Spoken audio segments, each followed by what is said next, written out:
There you go. Alright. Hey. She's a bit late.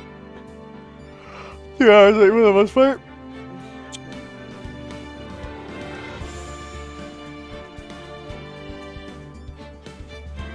But, yeah. Sorry, I'm like looking through my phone for shit. Live, there you go. Let me just get a wire.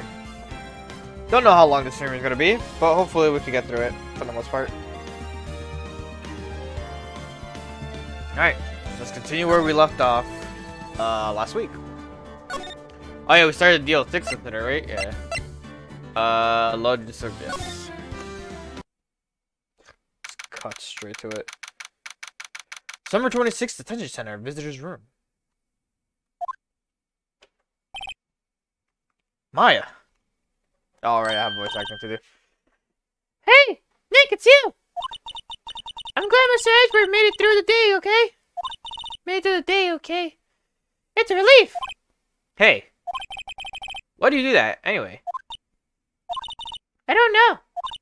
I just knew I had to do something. And I'm not the lawyer my sister was. I'm sorry. Well, you did save the trial. Just behave from now on, okay? Okay. Questioning. Have you been questioned yet? Nope, not yet. Just the gunshot was here just now.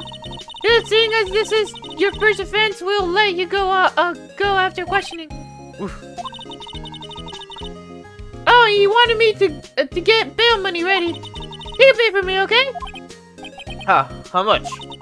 I don't know. I guess they'll send you a bill or something. Why do I picture giant bales of money every time I hear the word bail? Bring you water already.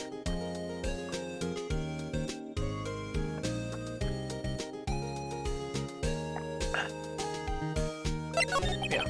Any luck with Mia? No, I can't get through to her at all. I tried, I really did. I don't know what to do. I think I probably shouldn't have stopped my training. Sounds like she really did do her best. I should check and see if there are any waterfalls in the local area. Wonder if I'll ever see my sister again. Don't worry, Maya. You probably will.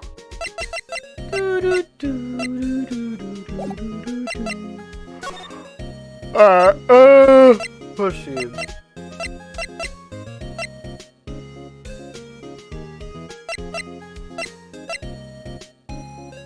Oh, it just desynced? What the fuck? December 26th, Police Department, Criminal Affairs. Detective Gumshoe's not here. Gumshoe's at the scene again today. Huh? Oh, really? He's a live wire, that one. Got into a fight with the chief for not following protocol. Not following protocol? Bet he wouldn't help them build the case against Edgeworth. Okay, so, whoop. Not where I wanted to go. Hi, Maya. I did not mean to go to Grossberg. Fucking December 26th, Grossberg's law offices.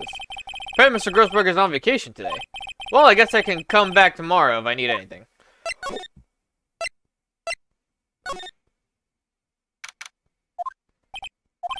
Sure is quiet here with nobody around.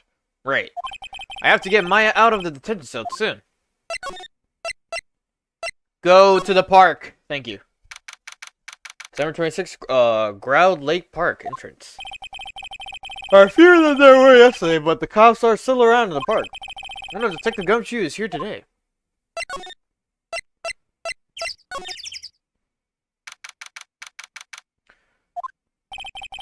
Haven't seen Larry around today at all. Probably off paying through the nose on a date with the lovely Beyonce. Boat rental shop. Looks like the boat rental shop is close to it too. Fucking. Isn't he supposed to be here?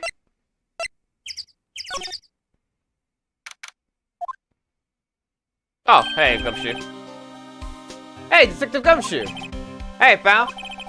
The trial today, Yes? What about the trial? How the fuck do I say this? Alright. Well, I was going to say good show, but it wasn't really all that. No, you did say Mr. Edgeworth, I guess. I just wasn't sure how to thank you, you know? Thanks. What's wrong? Detective Gumshoe, any idea what strategy Von Karma's planning for tomorrow?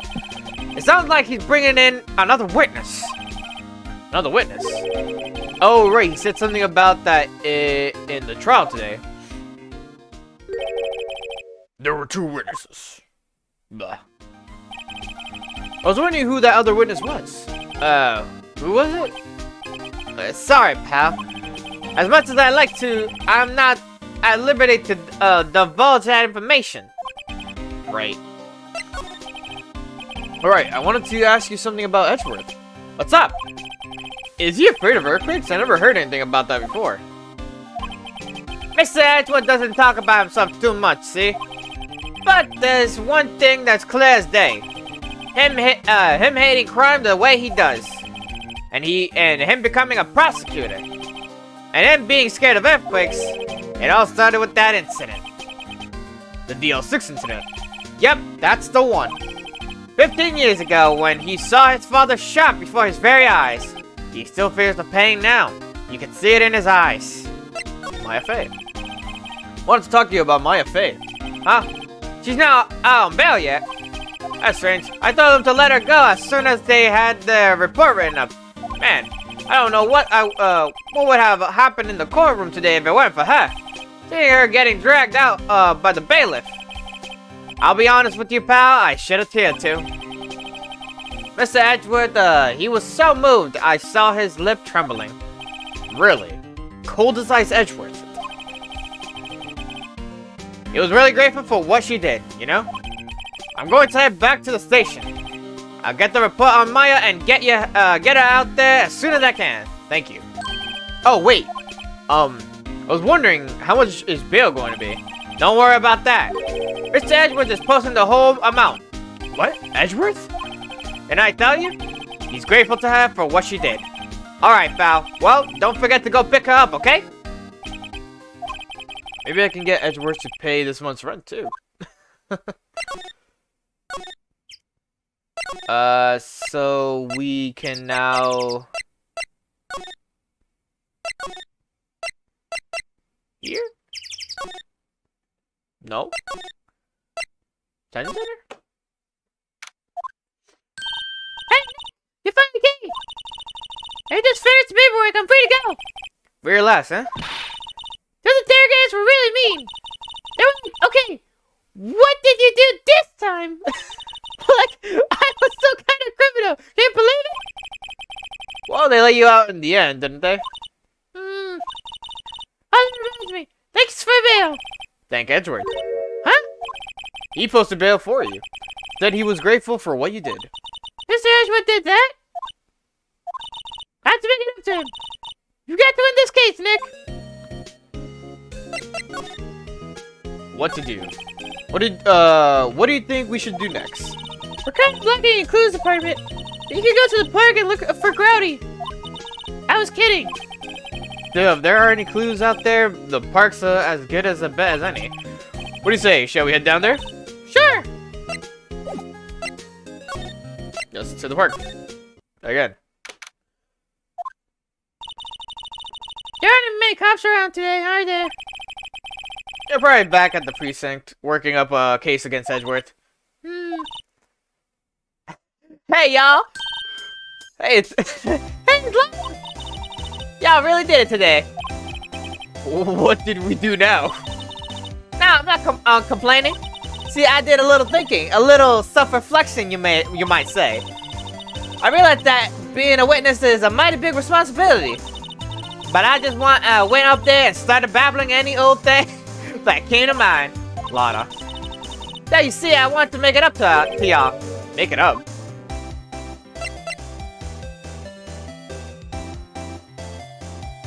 My fucking character desync.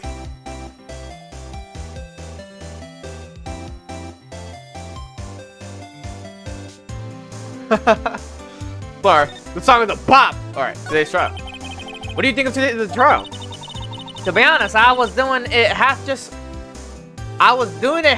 to say I'd been a witness, even though I didn't really see anything. I kind of convinced myself I had, though. I'm sorry, I know I caused y'all a lot of trouble. Well, memory is tricky, big little thing. Yeah, I sure know that now. I'll be fine the next time I witness a murder. Right! You mean the first time you witness a murder? What about Grody? Right! Well, the way I figured, the trial's only stoking the flame... Stoking. Stroking is with an R, right? Stoking the flames of Grody fever. I'll get my exclusive photos and rocket to stardom. Hey, Lana, you go, girl! I think it's investigative photography, too. Finish your spirit medium training first. Making it up. Lana, what do you mean by making it up to us? Well, you see, actually, I got a bit of information for you. What? That Von Karma didn't want me to say nothing about it. What information? Now we're getting to the heart of it. See, I reckon we might be able to do ourselves a little exchange. Exchange? I thought this was to make it up to us. Right. I propose a little exchange to make it up to you. Wait! Information don't come cheap, my friend.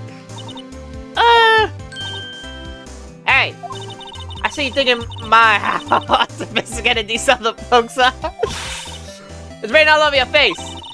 Let me tell you, the most Southerners are way more sophisticated than you. I'm just the exception, okay? Well, what'll it be? We gonna deal or not? What do we do, Nick? Deal, I guess. We don't have any other leads, so I don't think we have a choice here. Okay, how much? Huh? You're completely off your rocker. I may not be sophisticated, but I'm not trying to rob the poor. Huh? The only fair exchange for information is information. Listen good. What I need from you is information about Grody. Whoa, Grody! But Grody doesn't... I mean, Grody might not exist.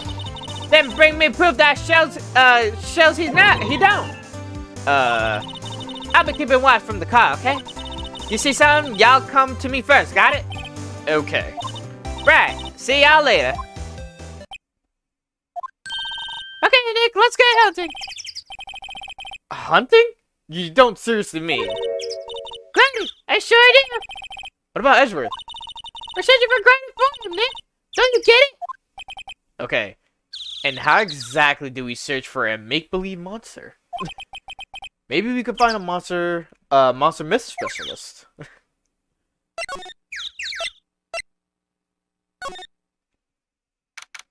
Fucking. What's that? The stick, Nick. Yo, Maya. Larry, what the heck is that? Oh, it was my girl Keonce's idea. She was all, if you like, put this here, and it will be like really cool. Dude, she gave it to me along with the banner. Wow, that's really impressive. She could find us for you. Well, she knows a lot of people, and that show's finished now, so she's got them for free. Right.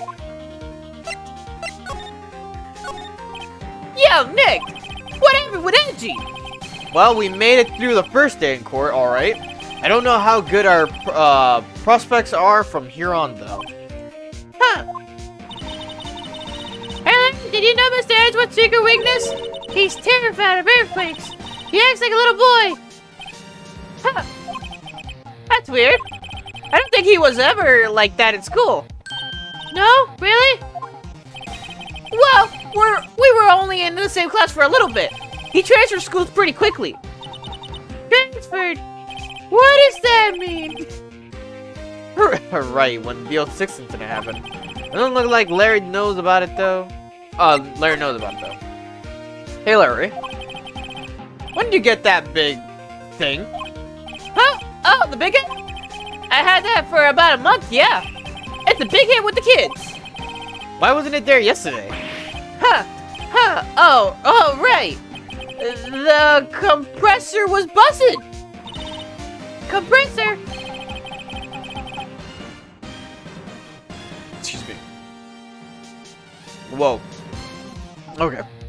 Yeah, it's the little unit by the hot dog stand. That's what I used to put in the air in the Steel Samurai. It broke a little while ago, so I sent it in for repairs. Oh. I thought you deflated it by yourself.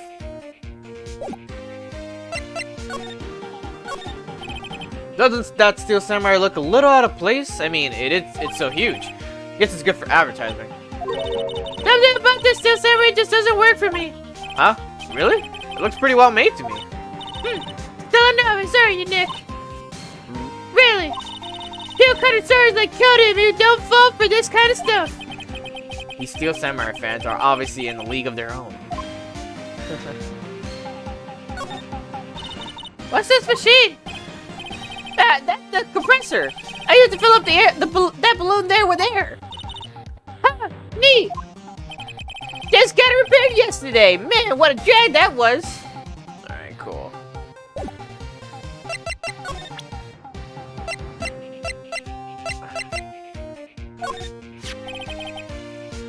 That's the guy that's selling my dogs faster than I can cook them. You think Growdy really exists? Nah, I think somebody's probably saw something else that they just thought was Growdy. But I'll keep selling samurai dogs until the truth's out. I don't think this would help him. I want to fucking punt this shout so bad I am genuinely annoyed. I don't know how to reply to that. It's always so quiet here. I wonder if the boat ship is closed for good. Oh, with the murder on the lake and all. They're probably just taking a vacation till it blows over. I get it. It's closed, right? Well, rental shop doesn't look like anyone is around. They're probably closed because of the murder. Cancel kids? I guess. Sup, Larry?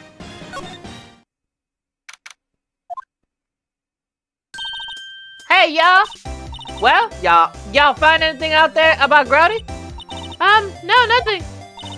Well, keep moving. It gets cold out here at night time. It is a little chilly. I think that's a sneeze.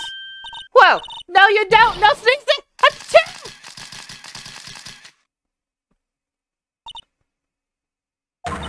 I told y'all no sneezing. See, I set the camera to respond to things a little softer than a bang. It triggered on one of the Von Karma's finger snaps now. Oh, I'm sorry. Yeah, well, sorry's nice, but what about my film? Nick, pay the lady. Sob.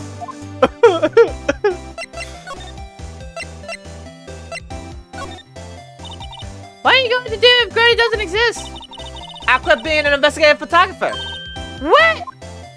After all, I only have one photo to my name so far. Was it a good one? You bet. A UFA? A UFA! Anyway, if I can't get a career making photo this time around, then that's it. I'll quit and go back to school. Huh? So you really are a different student? Yeah, well, I'm taking a break for a bit. Right. Elson in today's trial, that's for sure. Testifying is serious business, that's why I decided not to talk about that case anymore. Huh? Whoa, didn't you say you had some information about the case? Tell us that at least. Like I said, I'll trade it for the dirt on Grouty. Why is there another thing? Why is that not checked off?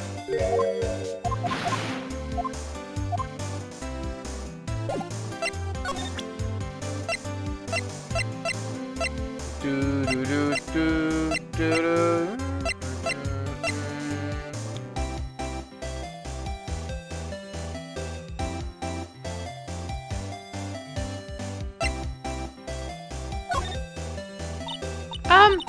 You know, I was wondering.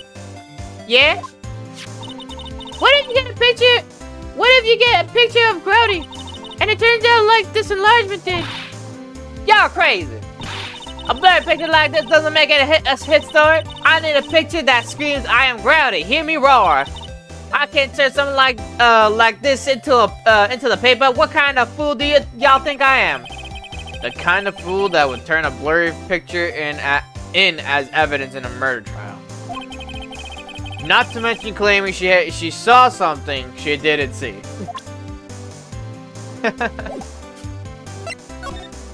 Alright, so let's move up around here for a bit. I got nothing to talk to you about?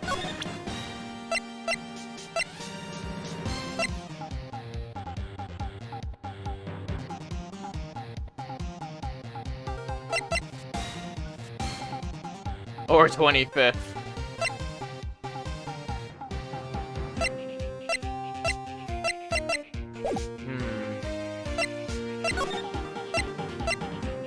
We can't do nothing with the bow house yet. We can't go to there. We also need some information. Oh, Gumshoe. Hey there, pal. What's up? You look out of sorts. Wait, you didn't go and do something that's going to hurt Mr. Edgeworth's case again. What do you mean again? Whatever, have a seat, pal. I'm here for you if you need anything. Besides money, that is. All right. The investigation. How is the investigation proceeding? Not really. We have another meeting coming up. We're supposed to talk about Mr. Edgeworth's motive. His motive? See, Mr. Edgeworth's father died in the DL6 incident. And the guy who got the lone suspect declared innocent was the victim in this case. Robert Hammond. They're saying that's why Mr. Edgeworth shot him. And Edgeworth never talks about his past. Bet they'll drag that out and hit him with it in court tomorrow too. Poor Mr. Edgeworth. I gotta admit, it doesn't look good, pal. Alright, how about Grody though? Detective Gumshoe, do you know Grouty? A monster down the monster down in Ground Lake? Not personally, no. Fucking. No, of course I know him personally. Well, we're looking for it. Huh? Are you out of your minds? You got time to go wild monster hunting? How about doing a little questioning for me then? Oh! Detective Gumshoe is scaring me, Nick. I told Detective Gumshoe about the deal with Lana. Nick, try to tell him sooner next time. Sorry. I see, pal. Sorry for shouting at you.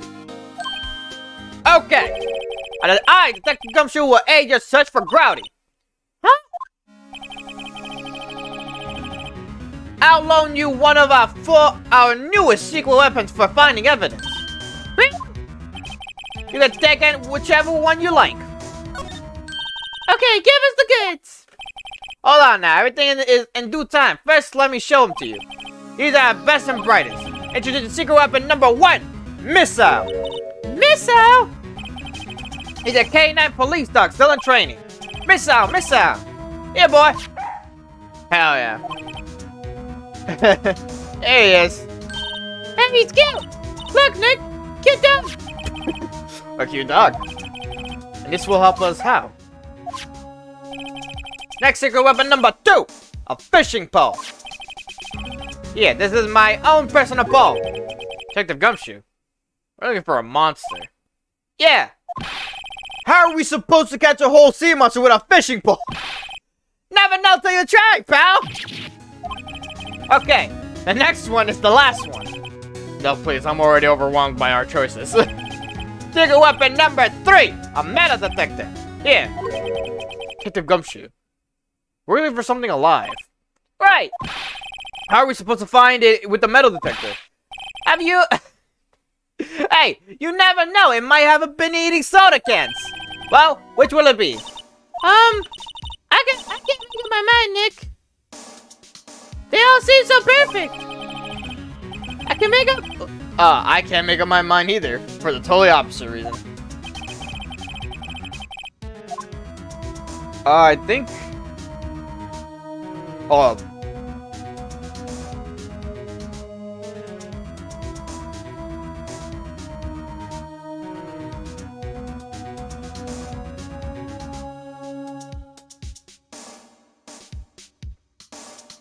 Excuse me. Sorry. Where's my water?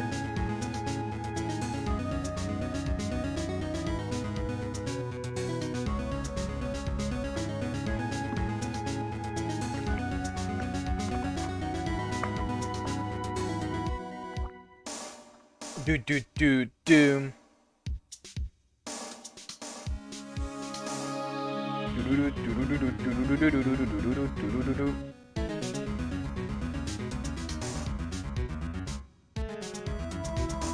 Excuse me.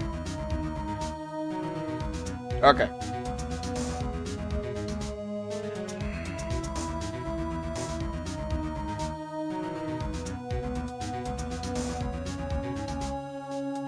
Excuse me, I'm just searching for a bit.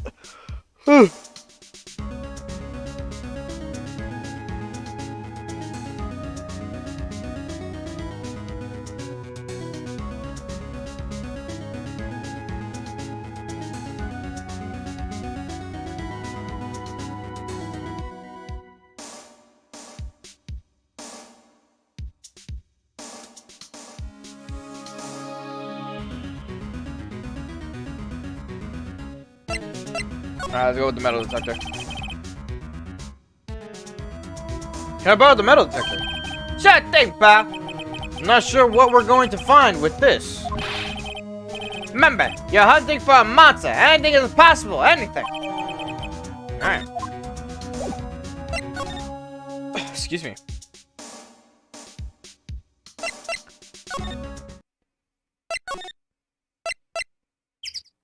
I'm gonna follow a guide. I opened one up on my phone. That's why it took me like a second there. It just makes it progress faster. That's in my fucking ears. Okay. Hey, don't have your volume up for that shit. Okay. Nick! It's Phoebe! The man detective found something! Sure is loud enough about it.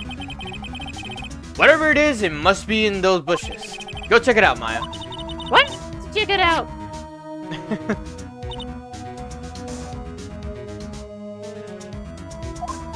Nick! Look! Huh. An air tank. Huh. The valves are broken. I thought it was Grouty. Maya, first of all, why would Grouty be out in the bushes? And second of all, why would a metal detector react to a sea monster? Oh. Huh. There's something wrapped around the air tank. It looks like a string of flags.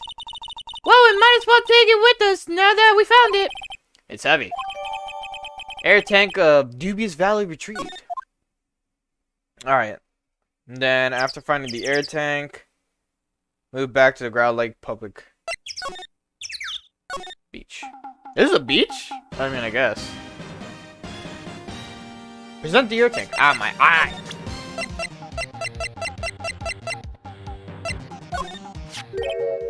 What? An air tank? What about it? Larry, I wanted to ask you about this tank. And then put, is it yours? Say, is this air tank yours? Why would I have that thing like that?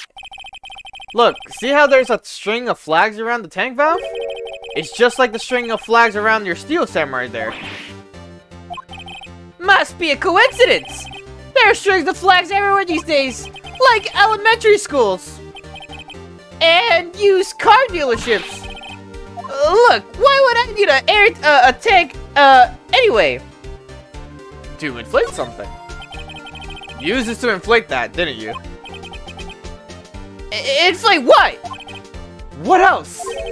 The big puffy steel samurai.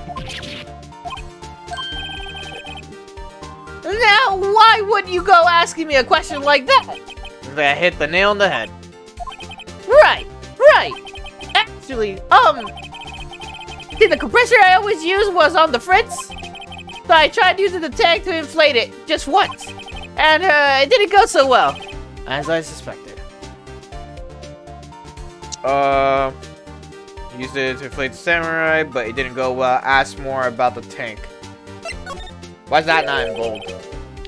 It didn't go so well? Yeah. Do you think you could be a little bit more specific? Come on. Look, it's embarrassing, so I really don't want to talk about it. Tell us. Fine. Whatever. It's like what I said, the compressor was busted. So I took the tank and tried to fill the samurai up with that. And then... Fucking flew. the valve busted open and made this incredible noise. And the tank there took off like a rocket. It took my poor deflated steel samurai with it. What? Up into the Great Lake? It sure scared me out of my ground, that's for sure. Okay. And you talk to Larry. Larry talked to the flying air tank. Yep. So the tank and the steel samurai you were trying to fill up flew away. What happened next? Well, all that happened on the 20th, so... The 20th, a week ago. Now, as far as I could see, the tank went flying out into the lake. So I went out every night in a boat looking for it. I mean, Kiyanshi gave me that steel samurai after all. And when did you find it? Just the night before last. It flew way out there. It took me 4 whole days to find it. The night before last was the last night of the murder? Sorry for not telling you, Nick. Actually, I was here on the night of the murder. But you see, I went home before midnight. So you didn't know about what happened? No. That's too bad. It's not all bad. We solved one mystery at least. Mystery? Maybe we should go tell her. Alright. And then I presume we go to the lake. Yep.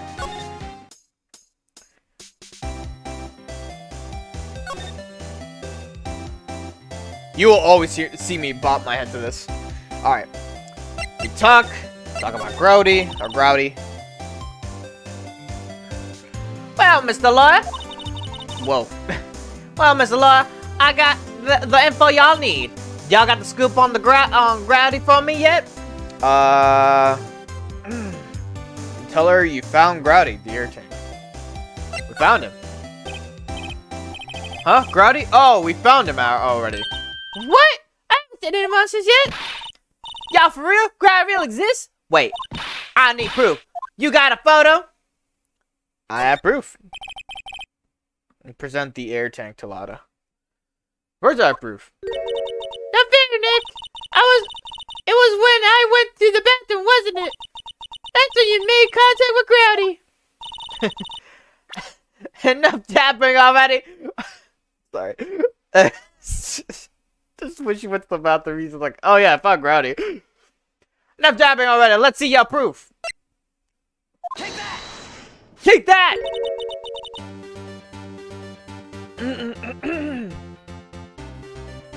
Hey there, Tank. What y'all doing with an air tank? This is Growdy. Excuse me?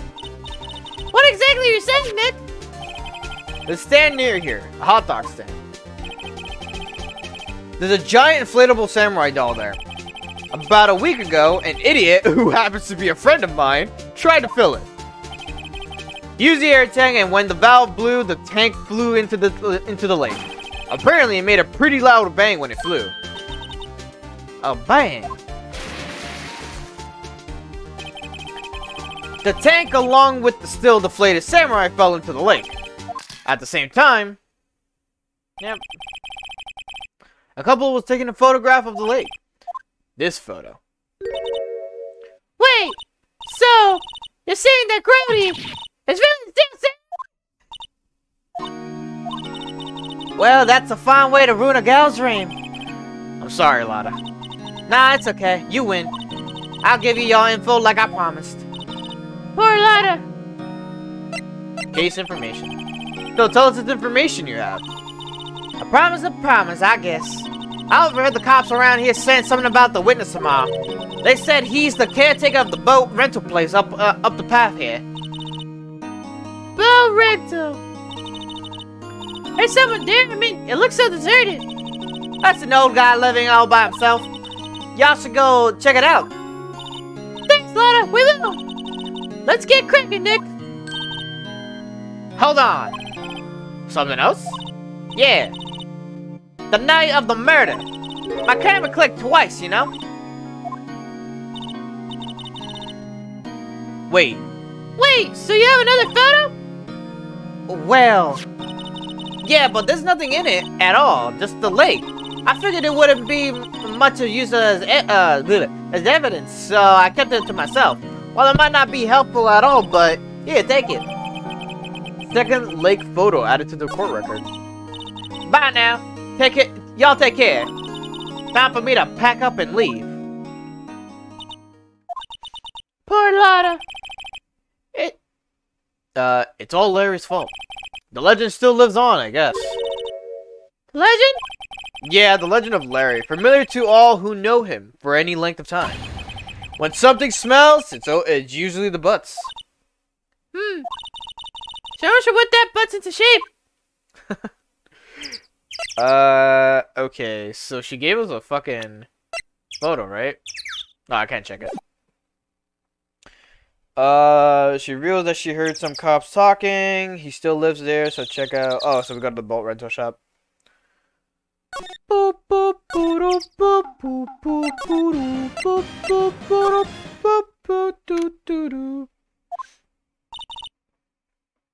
pasta restaurant, the boat rental shop. All right.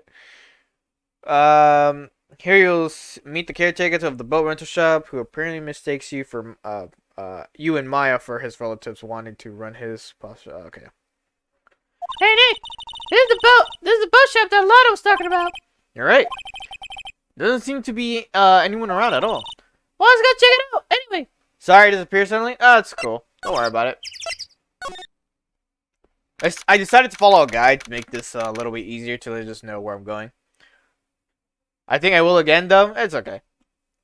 It's pretty late for you right now, so it makes sense. Yeah, hey, the stream was supposed to start at least like an hour earlier, or at least yeah, at least an hour earlier, because I was gonna do it at 8, but I took a nap. I took a nap around like 7-ish, 6-ish, and it kind of extended it a bit, so that's why I ended up sleeping past that. Bro, Chunk is like hanging around a guy who doxes, and I'm worried as hell. Yeah? Meg, that you? Hey, is that kid with you? Where have you two been? I've been very sick.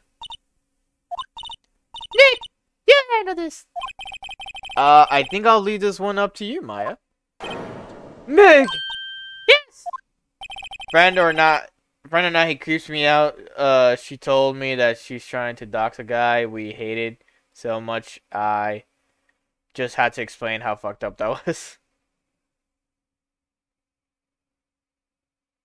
Who's Chunk? You said bro Chunk.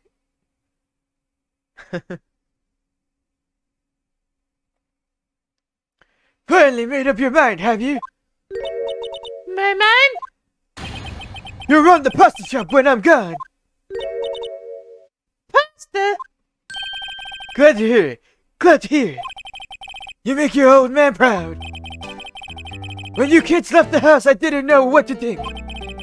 How am I supposed to keep this place running, an old man like me? It's Kat, the girl I introduced this year or something. Sure? Question mark?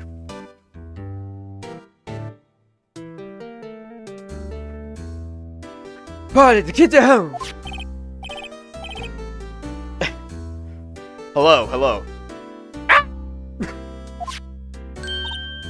I'm giving the bird the most normalist voice. Nick, what was that? A parrot. The one on the perch. Surprisingly doesn't speak like a parrot though. Keith, Yes. I have the wet noodle in your capable hands, sonny. Nick, what's the wet noodle?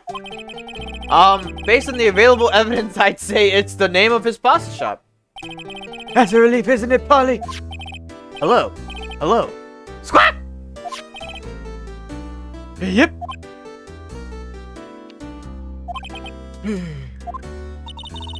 He fell asleep. I guess he's relieved.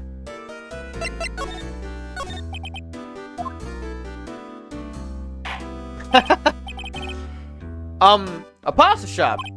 Yep. To think the wet noodle will live on when I'm gone. My father started it, you know. That makes you two the third generation. Meg, Yes. tomorrow we'll start with the secrets of Delpesson. Cousin. You too, Keith. Yes. Give me the best pasta wrangler the West has ever seen. Pasta Wrangler, the West. Is the pasta from Italy? Meg! Yeah. You know the best pasta's always been made west of the Rockies, don't you? Right, of course, everybody knows that. Nick, Huh? how long do I have to keep up this all on the family charade? This old man must know something about the murder. We're not leaving until we find out what that is.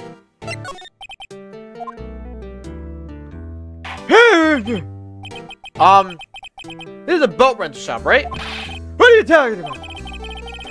Here's the palace of the pasta, the wet noodle. Oh, now you mention it. We haven't gotten many orders for spaghetti lately. Other kids come up and say, "Yo, dude, we want to ride in one of your boats." That's why I keep them boats out there. Youngsters these days, darned if I understand them. Pretty confused myself. Nick, this isn't going anywhere. This old man is the witness tomorrow, right? We gotta find some way to get information out of him.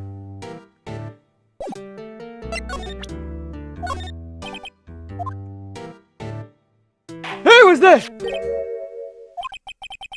That's a lawyer's badge. Yes, it is. I don't believe it. This old guy is the first person to recognize my badge. I get it. Huh? Hey, yep. I got you figured out now.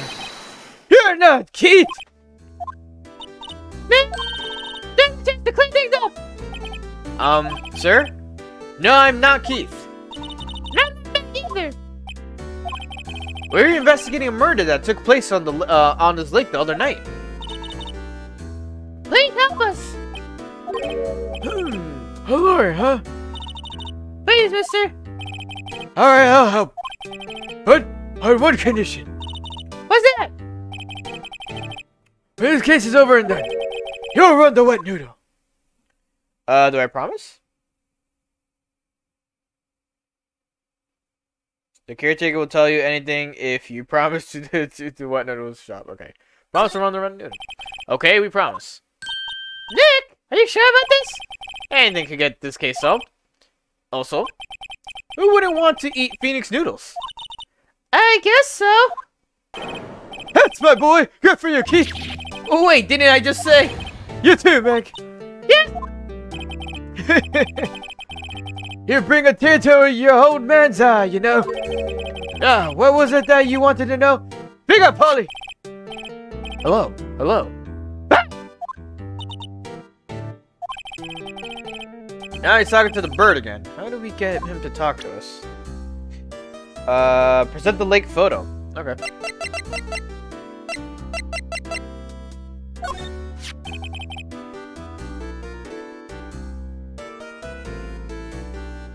Yep, I've seen this. You know something about this? Oh, you know something about this, sir? Keith, Yes. it's okay. You can call me Dad. Dad, you know something about this. Yep, the other night, out in the lake. Yes, yes. I know all about that. I seen it. What? Tell us what's up. Well, I suppose. They're taking over the shop and all. What you saw? I forgot the time, but it was pretty dark outside. Probably night. Yep. It was after midnight, but okay. Then I heard this bang, so I looked outside. Then I heard another one. Bang! The still image. A little while later, the boat comes back. Then a young man walked by my window here. He was muttering something to himself. Yep. What did he say? Yep. I forgot. I remember tomorrow by court time, promise. You need to know earlier than that. Alright. Now you can then examine the bird. The bird. Wow, what an amazing pair that is. Good morning. Hello? It ignored me. What? You forgot, Meg. You gotta call her by her name first. Her name?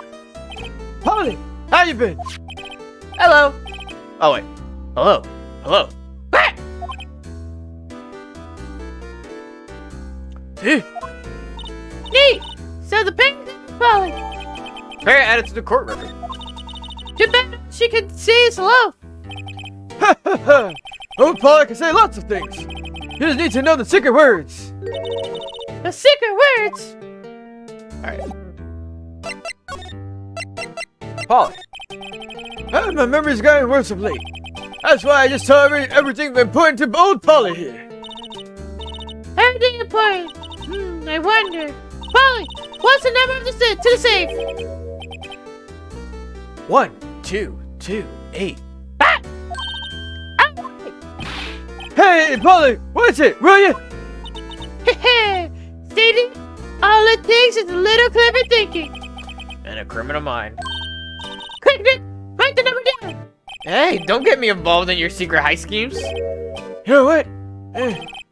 Little Terry was just here. Terry. Yep, the kid next door. You always used to make him cry, remember? He was wearing this tattered old coat. Got himself some whiskers growing out his face. You must be talking about Detective Gumshoe. He comes up and tells me to come down to the court tomorrow. Really? Somehow I don't think we're going to get much useful information from this guy. Maya, maybe we should be leaving. I think you're right. Oh wait, I had one more question. Huh? Polly, have we forgotten something? Don't forget. Oh, I went into actual parrot mode. Don't forget DL6. Huh? What did she just say? One more time, Polly. Don't forget DL6. What?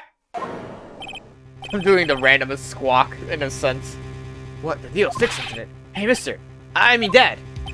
This is getting weird. Who is this old guy? Alright. What would the bird Polly know about DL6? You have to figure out who that old man is. Oh, What?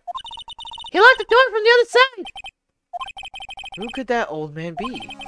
Think I need to do a little more research on this DL6 incident. Maybe I should ask Detective Gumshoe. Alright.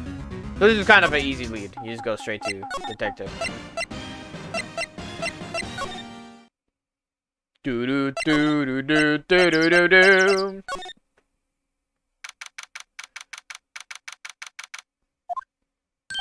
Hey, pal, long time no see. You don't look so happy. Hold on, let me get some water. My voice is hurting.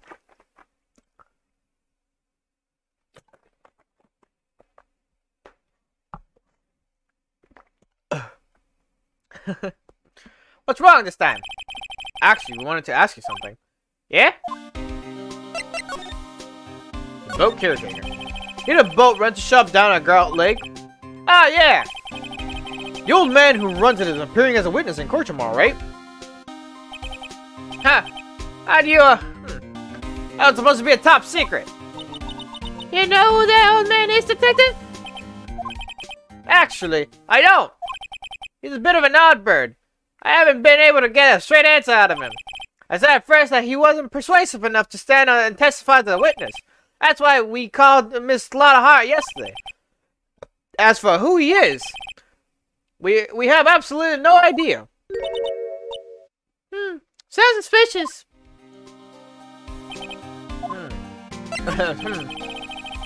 Ah, my eye, what the fuck? Detective Gumshoe, please help us. Huh? We need to know about the DL6 incident. That was when Edgeworth's father died. I can't help but think that it has something to do with this current case. Tell you the truth, I don't know much about the DL6 either. Mr. Edgeworth forbade us from reading the file, so I'm afraid I can't show them to you either, pal. What? However, if you can convince me somehow to that DL6 incident is related to this case, well, I guess I'll consider opening the file up. We have the bird? We have the bird. What's that? A parrot? The old man at the boat rental shop's parrot. The parrot knew about that incident. That incident? DL6. What? Why? We don't need this. We don't need this flashback. I'm pretty sure that old man must have taught her that word, sorry. Yeah, but how would that old man know about the DL6 incident? Wait, what if that old man was connected to the DL6? Nick, you think he might be? I get you. Sounds like you need information on the DL6 incident. Through there's the station's record room. I'll give you a special permission to go in and find what you need. Alright! Way to go, Detective Gumshoe! Okay, Nick, to the records room! It's time we face Edgeworth's past. And the records room. Alright. Wow! It's amazing! Lee Dusty! 10 years of files and 10 years of dust, I guess. Wow, there's a lot of everything.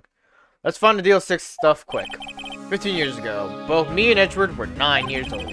We were almost through with 4th grade when he suddenly transferred because of DL6. Nick, I found out what this file is. Oh, thanks. Just let me know what you want to know about the DL6 incident. I'll go get the right file. Case summary. Oh, first I have to get a handle on the main facts, like the summary. Right. Summary. Sorry, found it. Here you go. December 28th, 2001. That's exactly 15 years ago from the day after tomorrow. So in 2 days, the case is closed. The incident took place in the elevator of the district courthouse. What?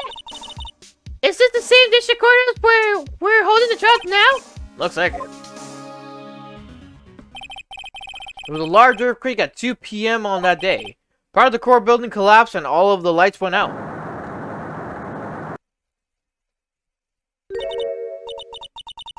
Wow, that was some earthquake.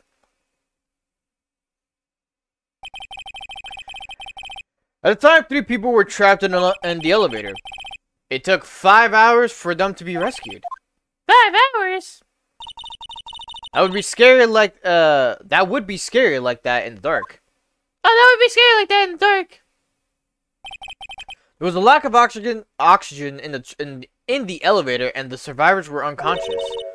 The survivors? One of the 3 in the elevator had been shot in the heart.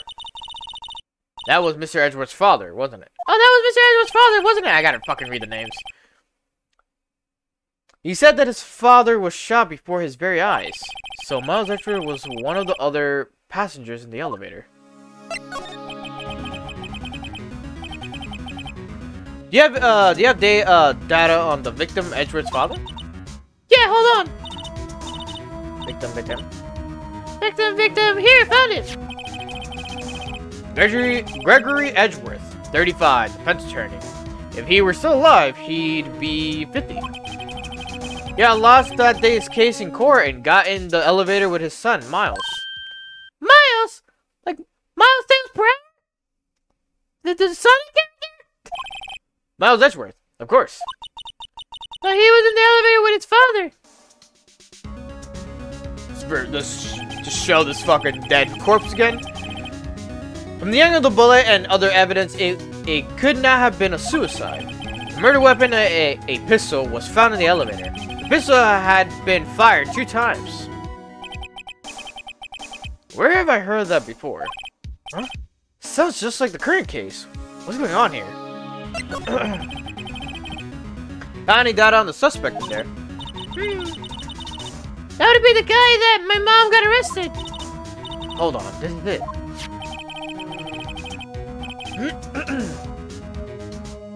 The man arrested as a suspect in the 06 incident was Yanni Yogi. He was a clerk in the court, apparently. So he must have been the third person in the elevator. Well, then he had to have done it. But he was found innocent thanks to his defense lawyer, Robert Hammond.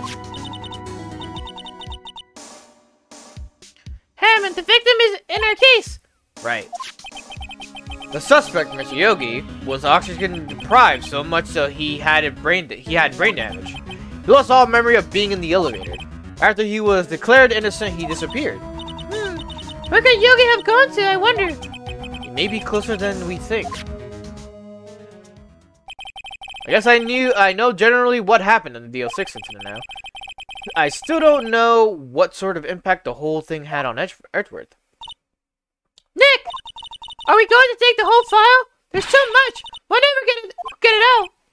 You're right. How about we just take what we think we'll need? USA's file added to the court record. Alright.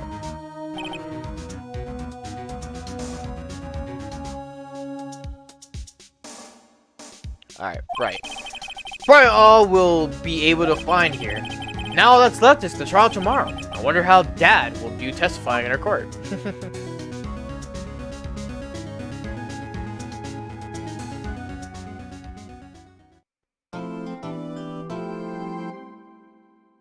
Save your progress? Yep. I know I'm doing these kind of slow. These Phoenix Wright streams. It's just some of them do take like a good set of hours to like just complete like one single episode. But we're gonna do the trial for this for day 3, and then on fuck, what was it?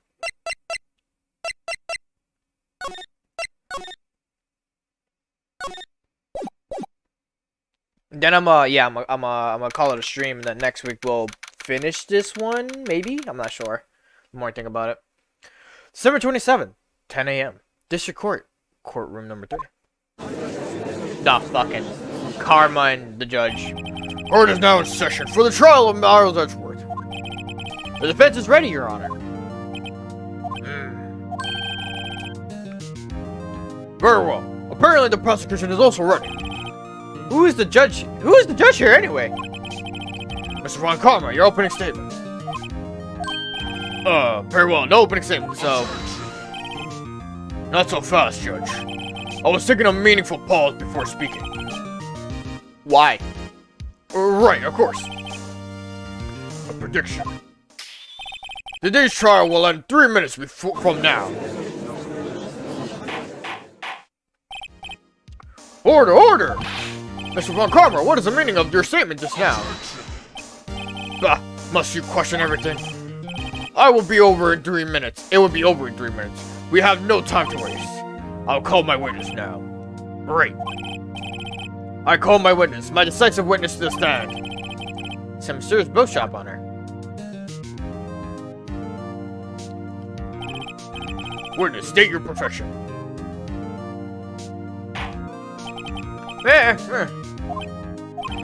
I am the perpetrator of the restaurant to the wet noodles at Broad Lake. And I also rent boats. The night of the incident, you were at the boat rental shop, correct? Yep, I was. Please testify. Wait a second. Still haven't heard who this old guy is. Raise objection. Wait a minute. The witness hasn't stated his name yet. Because I did not ask him, Mr. Wright. I have predicted this trial will end in 3 minutes. Stop asking trivial questions and cooperate. Yeah, right.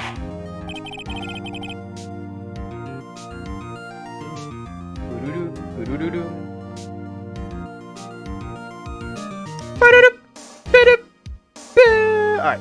This is what... The witness will state his name. Hey!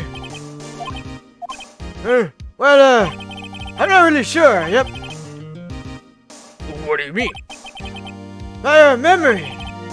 Your Honor, the witness does not remember anything beyond the last several years. Ergo, he cannot recall his own name. He can't recall his name, you say? Yes, but the incident in question took place 3 days ago. He can testify. Very well. Let's hear his testimony, then shall we witness?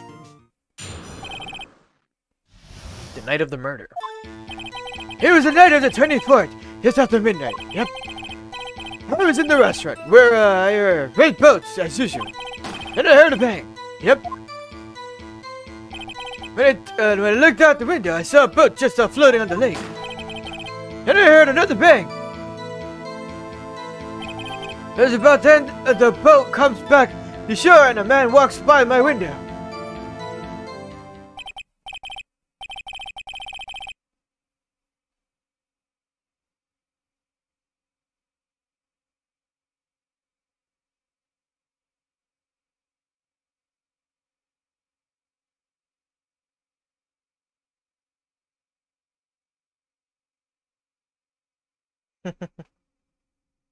Alright. Very well. I'd like to begin the cross-examination. There is nothing to question in my witness testimony. Ergo, no need for cross-examination. Besides, there are only 10 seconds left before our 3 minutes are up. What the fuck did I just saw on my screen for a second there? Judge, your verdict, now! Yes, Mr. Wright. Cross-examine. What are you saying? Of course I'll cross-examine the witness. Very well, you may begin. Ah!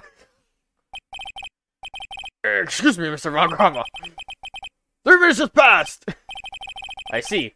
Well, I see. Well then, let's just take our time. You may cross-examine the witness.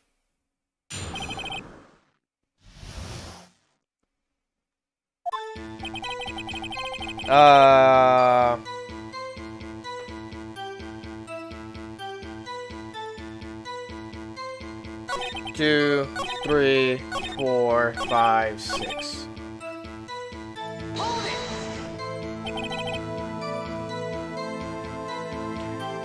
By your window? Hey, yep, by my window, right outside the window on my little shack. And could you see the man's face? Well, the fog was pretty darn thick, but he was right there in front of me. I saw him.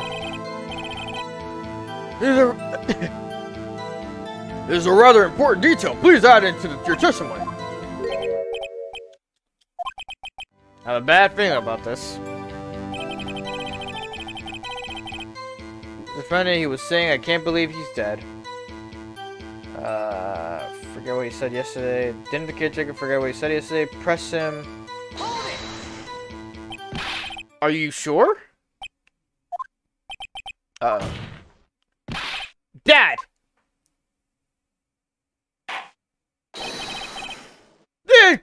Keith! He said I can't believe he's dead as he was walking by, too!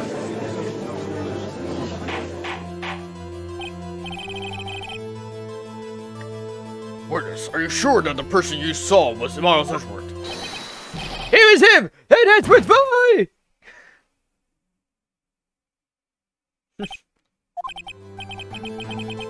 This sounds like a decisive evidence indeed. I see no room for doubt. Von Karma. You lured me into cross-examining so you could set me up for a fall. Nick, I don't like the way things are going here. Everyone in the courtroom is glaring at us. But act quick, or this trial is going to be over. Raise an objection. Your Honor, we proved in yesterday's trial that it could not have been Edgeworth who fired that gun. Mr. Wright, are you referring to the fingerprints from Edward's right hand found on the gun? And the photograph showing a man firing with his left hand? Exactly. That is easily explainable. He could have wiped his prints after he fired. You are ignoring the truth of the matter here. If he wipes his print, why would he just go again to wipe the print? What? I thought stream froze. Why did you suddenly stop reading? Oh, because I'm reading a guide. I'm reading like a guide to go to just to make this like simpler and easier.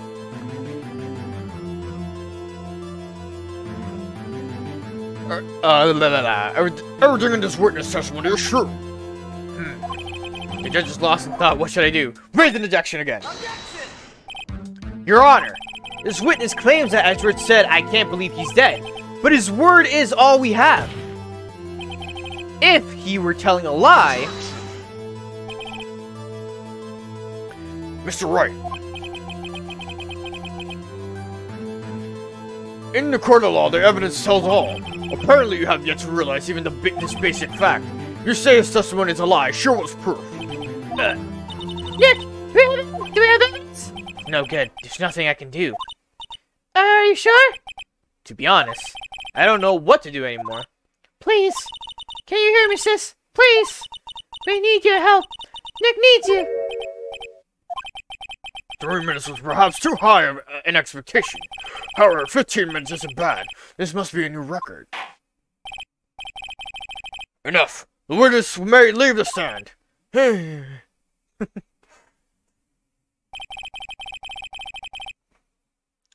Of course, there's no reason to further prolong the trial, nor is there any need for more time to decide the case against the defendant. This case is extremely clear. I see no room for misinterpretation of the facts. What? No. This court finds the defendant, Mr. Miles Edgeworth, guilty.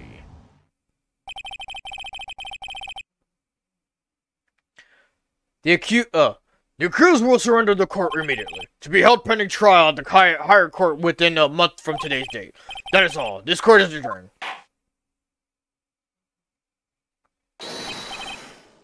I have no idea who said wait.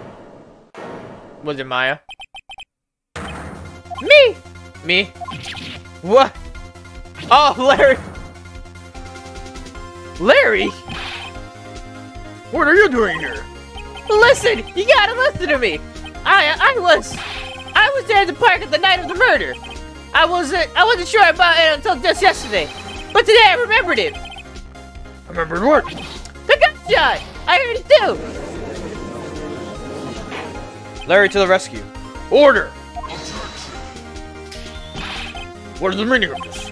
The verdict has been decided. I call for an adjournment. Adjournment? One moment, Mr. Von Karma. So you say you heard a gunshot? Yeah, I did! A gunshot! That night! I was sitting here in the audience listening to the testimony. Then I realized something he said was different from what I remembered. Anyhow, I can't just sit here and let you call Edgy a murderer. It's just not right. I'll testify. Let me testify. Order, order! Well, this is the first time something has happened like this in my court. I'm not quite sure how to proceed. Judge, you've already given your decision. The trial is over. Nick, this is it. Larry's giving us one final chance at this. He's right. If only it wasn't Larry, he could make things even worse. Mr. Edgeworth was just declared guilty, Nick. Doesn't get any worse. You're right. Okay. Your Honor, if there is another witness, it is our duty to hear him speak. right here, right now. Right here, right now. Sorry. A waste of time. The verdict cannot be overturned. Let me just speak my opinion. In all the court proceedings, it is our duty to prevent any inaccurate verdict. In order to make sure no mistake has been made, every witness should be heard. What is this? I withdraw my previous verdict of guilty. Mr. Von Karma, I order you to call this new witness to testify. Now! What? The court will adjourn for a 5-minute recess. After that, we will hear this new witness. Court adjourned. I need water.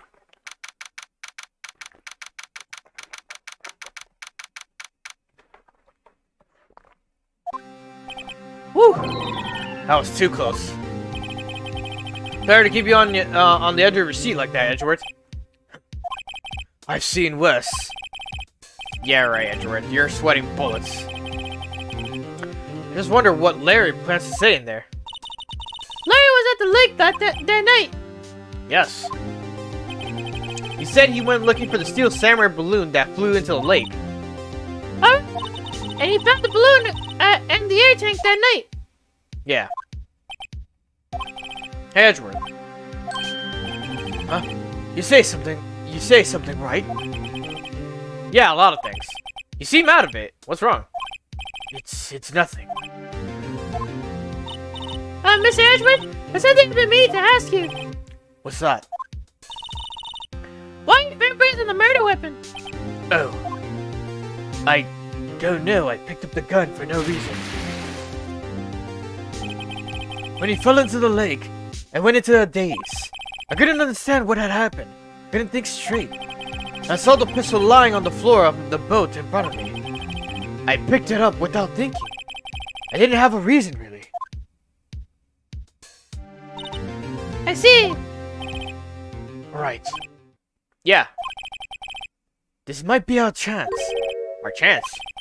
Von Karma has only ever run perfect trials. Perfect trials. Perfectly prepared witnesses, perfectly complete evidence. That's the secret to success. This is the first time he's ever had to deal with something unexpected.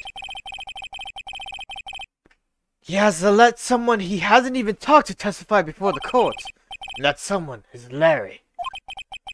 What are you getting at? It's likely his testimony would be full of holes, right? That's right, Nick.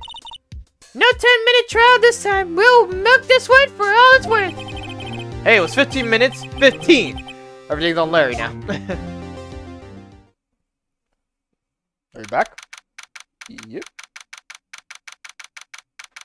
No. I refuse.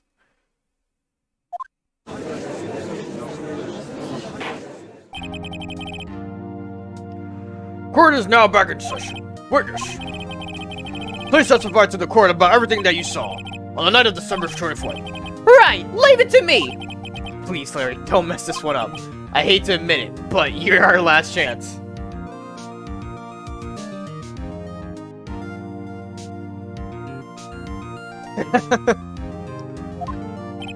Von Karma didn't even have time to prep his witness. There's hope. Edgeworth is right about this being our big break. Night of the murder. That night, I was out in the boat on the lake. I was looking for something, and I found it. So I quietly slipped the boat back into the rental shop dock. Then, just as I was thinking about going home, I heard this bang. I looked out over the lake, but I didn't see a boat.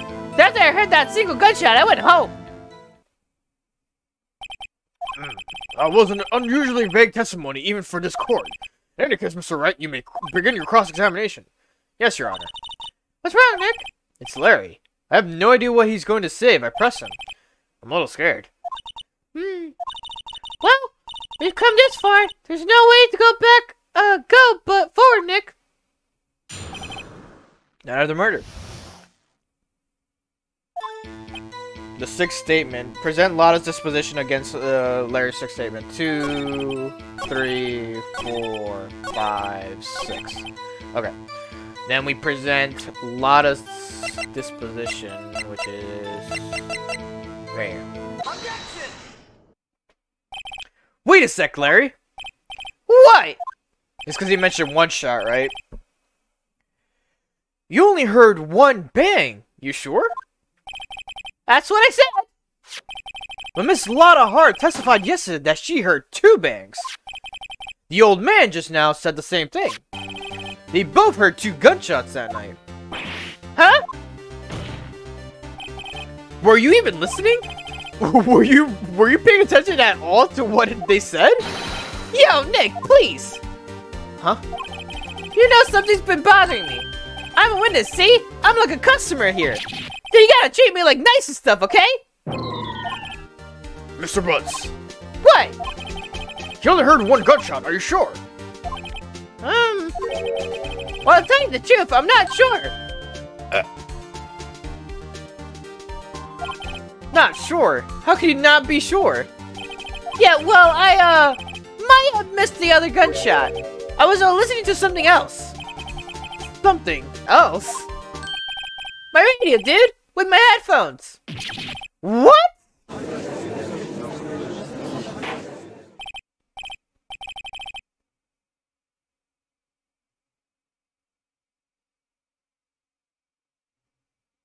Sorry, hold up. I'm rereading this.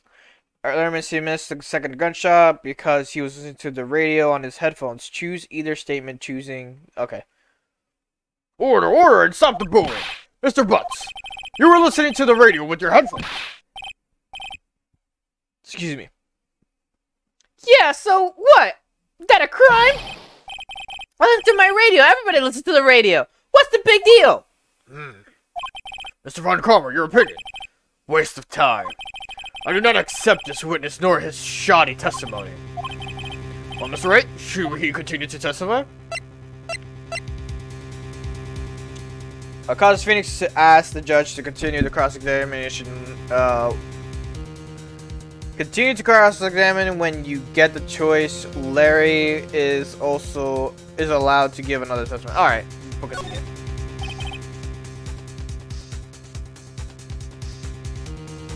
Oh, so both of them just make you choose, or make it where it's like you continue. Your Honor, please allow the witness to continue his testimony. Ugh. Nothing is more pitiful than a lawyer who doesn't know when he's lost.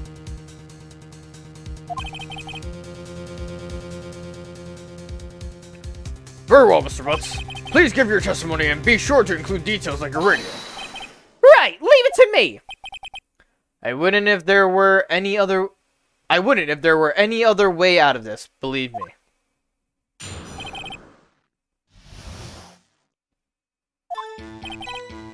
It's only being alone on Christmas Eve. That's why I was listening to an all-request show on the radio, see? I was listening to it really booming loud like. But I'm sure I heard that gunshot. I remember exactly what the DJ was saying when I heard it too. You were listening to the radio at high volume. Yeah, what's the big problem? Can a man listen to his radio in peace? Isn't this a free country? I truly believe Larry has no idea what the problem here is. Judge, can you believe a word this witness says? What you heard was probably nothing more than a drum beat from the radio. True enough, it is difficult to believe this testimony. Wait, Your Honor. The witness said he remembers exactly what the DJ said when he heard the gunshot. Excuse me? DJ?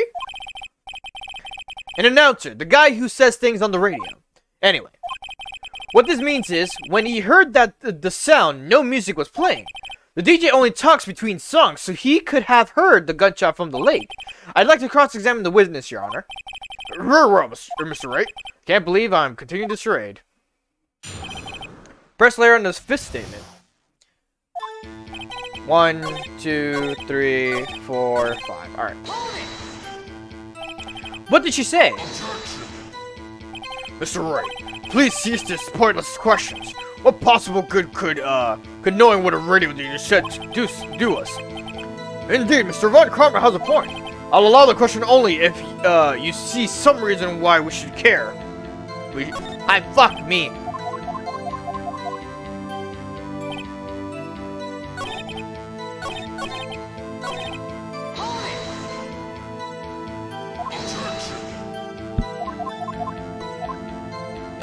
should care.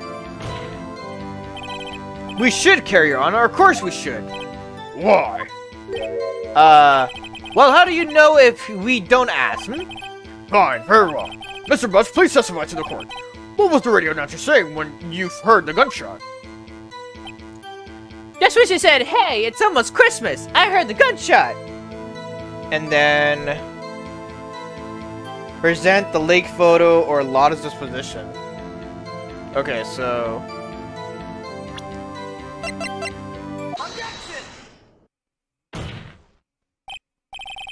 Larry, are you absolutely sure what you're saying is correct?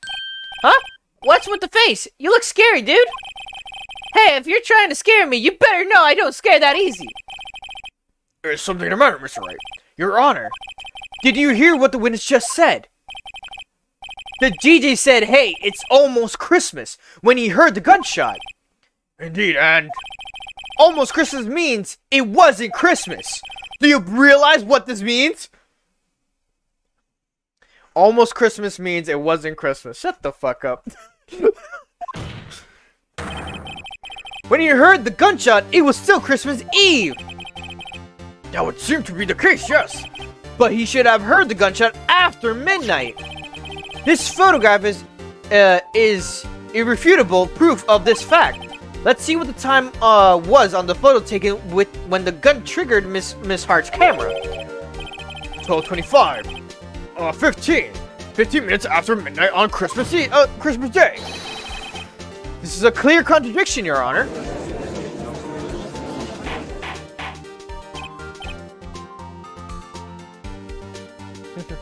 Order! What does this mean?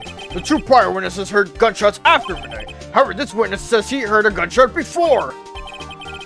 Judge, the answer is simple. The current witness is plainly mistaken. Just look at him, suspicious. What? Well, Mr. Wright, what do you think about Mr. Butt's claims he heard the gunshot before midnight? Larry's right. Larry's not mistaken, Your Honor. He heard the gunshot before midnight. Intriguing. I'm assuming you have evidence for the wild claim.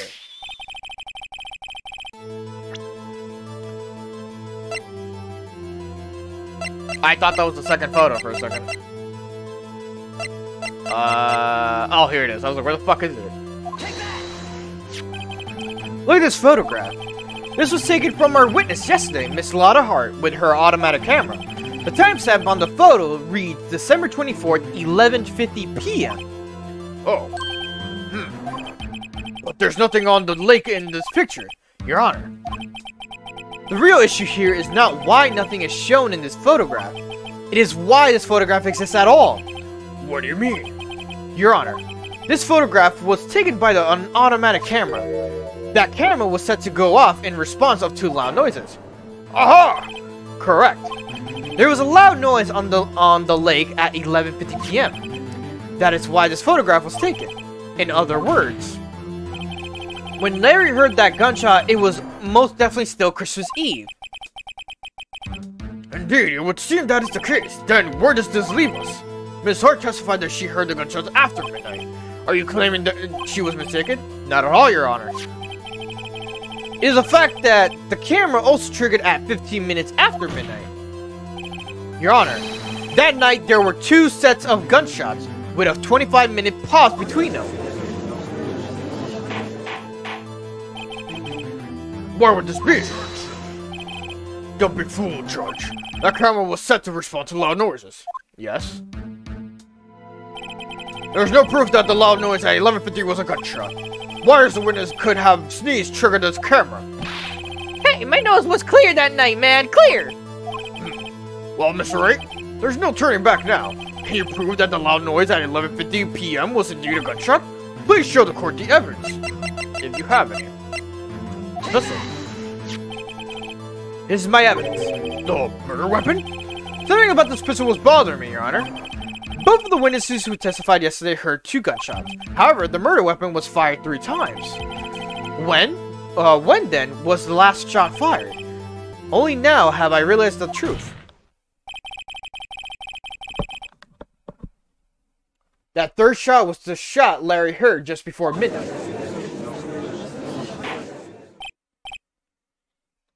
Order.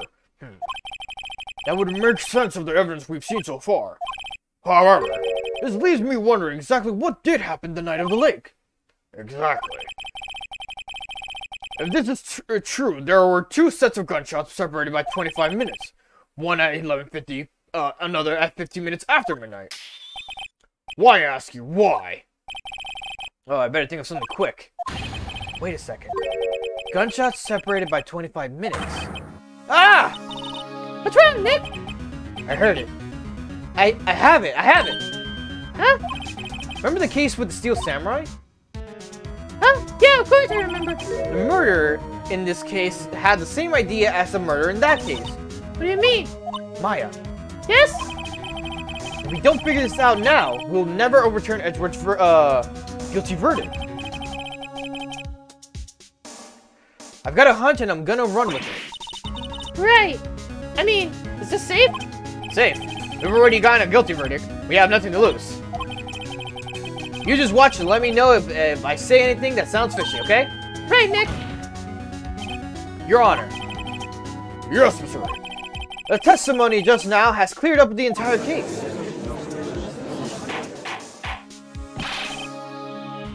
What do you mean, Sir Edward? So you finally realize the truth. There can be no other murderer here than Mr. Miles Edgeworth himself. No. Wrong, Von Karma. A man was shot that night, but it wasn't Edgeworth who did the shooting. Listen, Rookie. Take a deep breath and consider the facts. At the time of the murder, one boat was on that lake. This was shown by the witness's photograph. The defendant Edgeworth and the victim Robert Hammond were on the boat. Merry Christmas. There was a gunshot fired on the boat and Robert Hammond fell into the lake. The distance of the shooting was 1 meter. It couldn't have been suicide. Well, the guilty party has to be another man on the boat. I admit, it is hard to imagine any other possibility, yes. But this assumes that the victim was shot at 50 minutes after midnight. What do you mean by that, Mr. Edwards? We have photographic evidence of that of the time of the shooting. The timestamp on the photo says 00:15, but Larry heard a gunshot at 25 minutes before that. Robert Hammond was killed then, 25 minutes before the shot on the lake. That's the only way that Edgeworth could be innocent. Mr. Wright, are you quite mad? Explain who the 2 men on the boat are. Edgeworth and the murderer, right?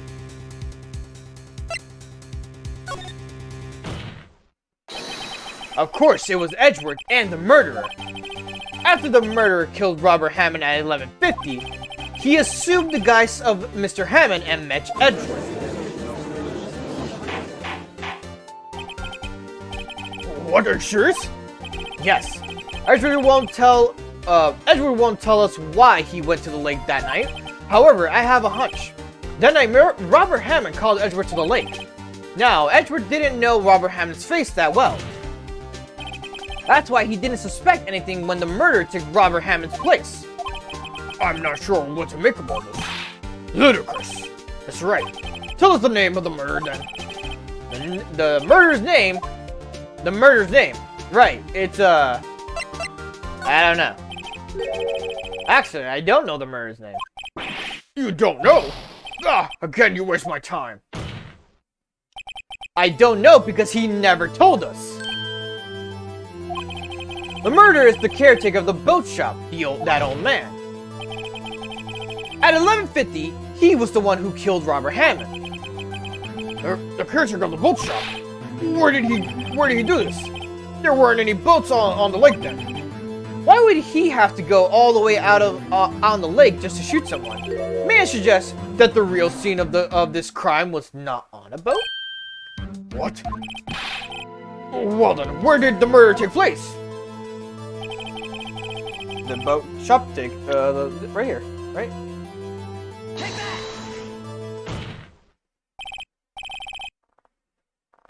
Here, of course, the boat shop where he lives.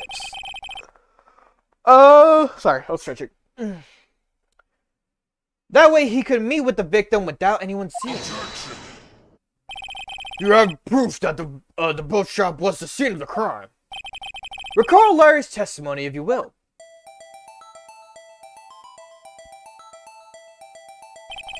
That night, he was out on the lake in the boat searching for something.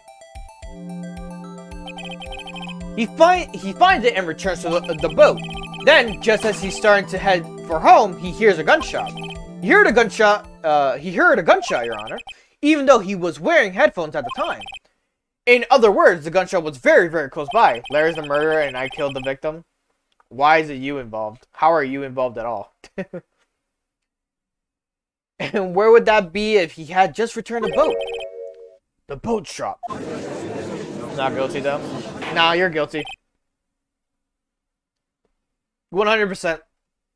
No, we don't need a trial for Sly. He's guilty. Put him in jail. He deserves it. My finger slipped. Nope, he's guilty. Put him in the jail cell. I need a jail emote. Sly, would you do me a favor? Just put jail emote in the suggestion emotes. Just so I can remember for another day. Mr. Wright, what happened the night of Underground Lake? Please tell the court from the beginning. Yes, Your Honor. Nick, are you sure about this? Not really. But I think if I start at the very beginning and I take it slow, I might just be able to figure this out. That night, the caretaker of the boat shop called Robert Hammond to his shop. That face. Thank you. That was around 11:50. That was when the... Oh, fuck. I don't know why I'm reading in the lower. That was when the gunshot that Larry heard was fired. After that, the caretaker put Robert Hammond's coat. I done it. Yep, that's why I said thank you. He became Robert Hammond. Then he got on the boat with Edgeworth and went out into the middle of the lake. Then, who fired the pistol on the boat, Mr. Edgeworth? The boat shop caretaker. The boat shop caretaker. Of course, it was the murderer who shot the pistol. He shot twice, both missed Edgeworth on purpose. Wait a minute. Yes. Why would he shoot twice if he didn't mean to hit anyone? Details. Know this, Mr. Wright. The moment you run out of explanations in this moment, you lose. Tell us why the murderer had to fire twice. His first shot missed. To create a witness. I believe he shot twice to create a witness, Your Honor. Create a witness? The murderer lifts his pistol and fires one shot. That ensures that anyone who heard the shot would look at the lake. Indeed, Miss Hart did exactly that after hearing the first gunshot. Next, the murderer waits a bit and he fires again. Then, the murderer jumps from the boat himself, leaving the pistol in the boat behind him. This 13-yo kid said goth girls are horrible and treat you badly because they're goth. Goth girls are nice. There's some real nice goth girls I met in my day and age. What the fuck am I saying? There's some nice goth girls I have met over time, I should say. I got heated. I wanted to punt him. Punt him. I see. To someone looking from the edge of the lake, it would appear that one of the men on the boat had shot the other. The murderer didn't know about the automatic camera, of course. That's why he shot twice to draw attention to the boat. Once you realize that everything else falls into place, the boat shop caretaker swam back to his shop. Then he put Mr. Hammond's wet coat back onto the body, and he threw the body into the lake. This is what happened, Your Honor. These are the events that transpired that night on Ground Lake.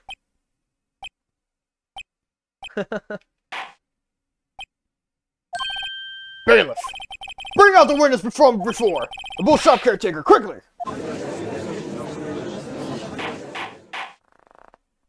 Sorry. Very well. While we are waiting for the caretaker, I would like to ask the defendant, Ms. Miles Edgeworth, a few questions. Mr. Edgeworth, please take the stand. Ballin'.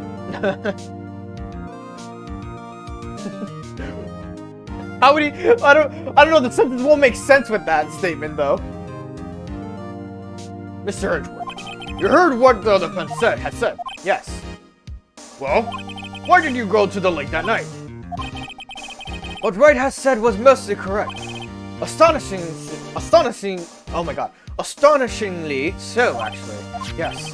Several days ago, I received a letter. The letter was signed Robert Hamill. He asked me to come to the boat shop by the lake at midnight on Christmas Eve. He said he had something very important to discuss with me. Something important. I'm sorry. I can't say what it was. Your Honor, sir. We are conducting a trial here. I ask that you remain quiet. The witness has disappeared. He isn't at the boat shop either. What? What should we do? What should I do? Find him quickly. We cannot allow him to get away.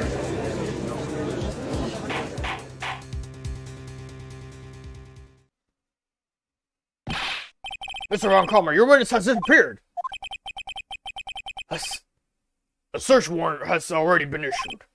I guess without saying that I cannot declare a verdict under these circumstances. I will extend the trial until tomorrow, and the final day allowed. I request that the police department utilizes all its forces to find that witness. Am I understood? One more thing. Just who is the bull shop caretaker? I think his identity has become very important to this trial. I want him, and I want to know who he is. Very well. Court is adjourned. Alright. We're gonna find out who he is next week. It's a shorter stream. And the reason being is because it's a little bit late. And to do these voices, I have to kind of like exceed my volume, I guess is the premise, to actually get them out there and like actually have different toning. So hence why I don't want, it's like pretty late. Well, not late. It's almost 11 and it's like, I don't want anyone to be annoyed right now. So yeah. But for now, we'll get to the save point of day 3 investigation, and then yeah. Yay, Nick, you did it! Yeah. Well, at least we got out from under the guilty verdict. What about Larry? That was something else. Even Von Carmen didn't know what to do with his testimony. Larry really helped us out. Sure. Once I stiffed through his unique testimony. Still, he did save us. I just wish our cases weren't so down to the wire all the time. I know what you mean. Sometimes I feel like it's us on trial instead of our clients. Hey, Edgeworth. Mr. Edgeworth? Did you say something? Don't look so pained. I mean, it looks like you're probably going to get off the hook. You could try to smile just a little, relax. I'm sorry, but I fear it's not over for me yet. What do you mean? Right. There's something that's been troubling me for a long time now. I don't know whether or not to tell you. Edgeworth. Now, there's so little time left. I want to tell you to get it off my chest, but I can't make up my mind. What is it? What is this about, Edgeworth? It's a nightmare that I've had. A memory of a crime that I committed. A crime you committed? A memory of a murder. Alright. That'll be next week's finisher.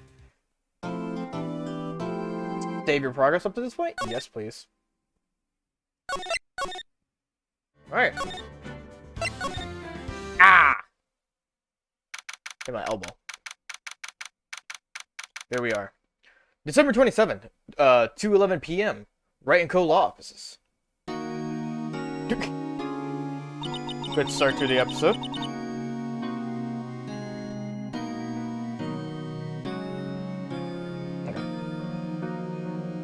What was Mr. Edgeworth talking about? Memory of a crime. Oh, right. What was Mr. Edgeworth talking about? Memory of a crime that I committed. Memory of murder. Voice acting. Right, forgot. Do you really think Mr. Edgeworth killed? I don't believe it. Not Edgeworth.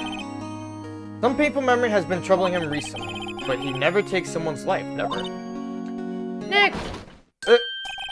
Yo, how's everyone doing? What do you think of my performance today? I had him swooning in the aisles, huh, Maya? Swooning?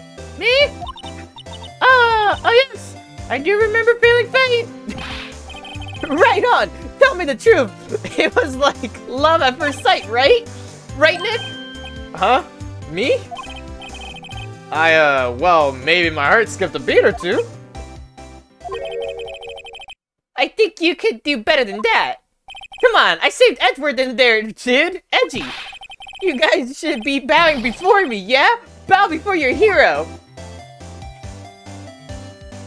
Alright, let's talk, Larry. Today's trial. Larry, you really helped out in the trial today. You did. If you weren't there, Larry, I'm sure Miss Edward would have been found guilty. But seriously, Nick. That boat truck caretaker guy is pretty suspicious. You don't say. But Edgy ain't off the hook yet. Give me a second. Way to spoil the mood, Larry. Okay, they give a notification on thing. Hey, I'm just a guy sitting in the audience, you know? But from where I was sitting, Edgy seemed pretty edgy. Get it? No? Okay. I mean, can you really know he's telling the truth about that night? Nick! I don't know. But what I do know is I'm going to believe in you two until the end. Us two? Edward and who else? You mean me, right? Nah, he means me, right, Nick? Yeah, you, Larry. Not me? Why you? Why you, Larry? Huh? Actually, yeah, why me, Nick? Enough with the silent treatment! Nick! Why do you trust Mr. Edward so much? I mean, he seems recently true. But when we first met him, he was kind of a jerk, don't you think? You didn't know him back then. Back when he wanted to become a defense attorney. Wait, was that when you two were classmates? Yes, in grade school. They saved me, Miles, and Larry. They saved me and I'll never forget it. That's why I became a defense attorney, you know? What? Hey, what are you talking about? Huh? Oh, sorry, I kind of forgot. Okay, Nick, out with it. I'm going to hear the story today, and that's final. Okay. It's kind of a long story, so hang in there. It was the very end of 3rd grade. I was on trial. A class trial. Did somebody say a class trial? No, Monokuma, please leave. Okay, but if you guys need me, I'll be in the fucking corner. Alright, peace. Alright, Monokuma makes an appearance. A class trial? Yes. You remember, Larry? Spring, end of 3rd grade? A kid in our class got his lunch money stolen. Lunch money? Our school was really small. Every month, kids would bring in an envelope with money for lunch from home. Oh, I see. Anyway, the kid's envelope disappeared with $38 and still inside. Oh yeah, now that you mention it, I do remember that. I can see why you'd forget though. You were out of school that day. Anyway, the envelope had been stolen during PE class. I was coming down with a cold, so I skipped PE that day. I was the only one not in class. They thought you did it. Yeah. The kids in class said I should be put on trial. Trial? So the next day we held a classroom trial with me as a defendant.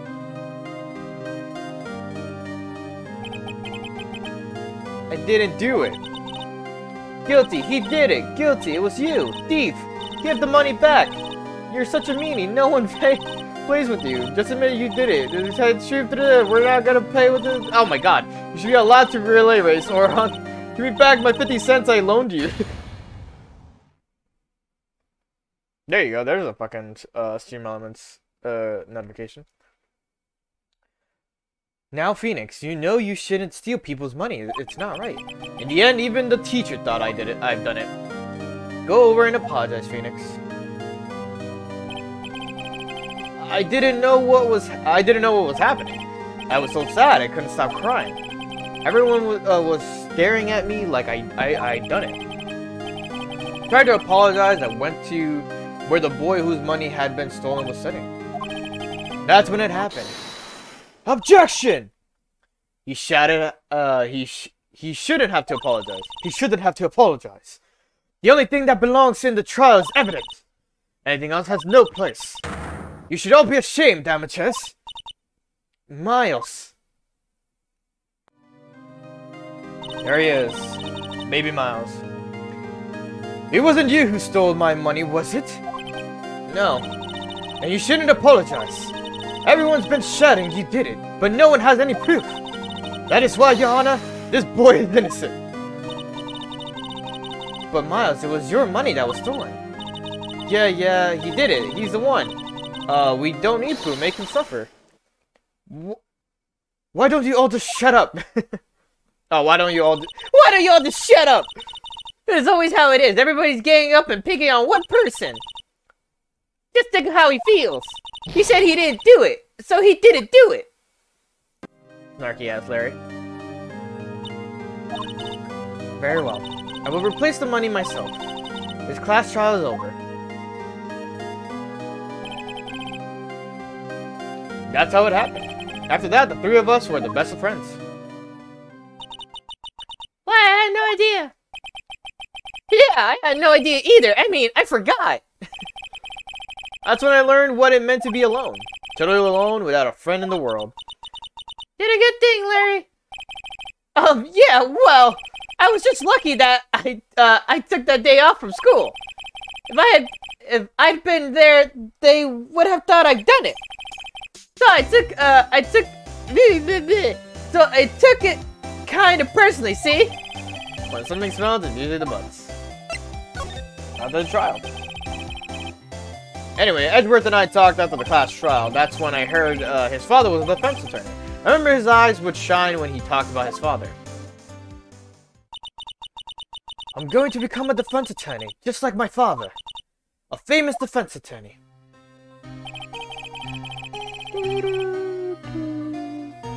Then a few months later, he suddenly transferred to another school. The DL6 incident.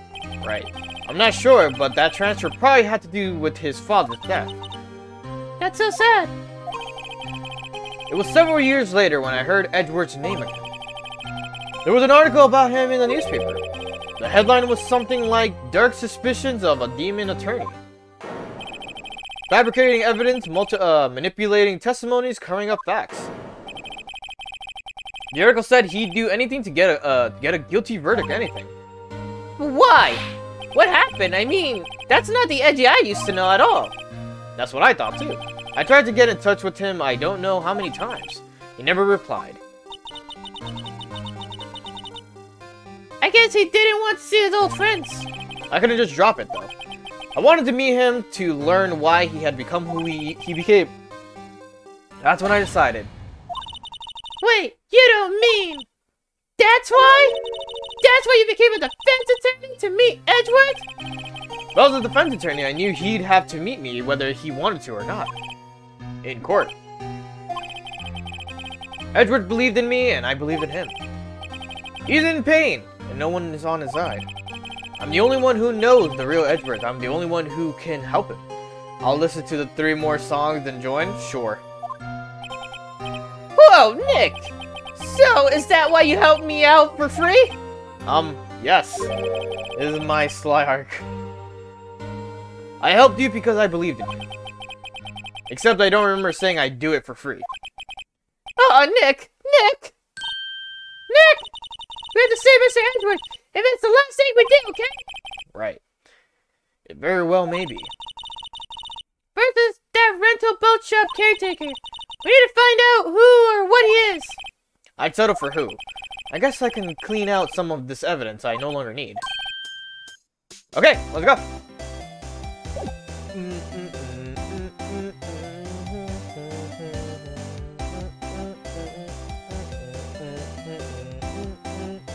Pass finally quieted down and then boom.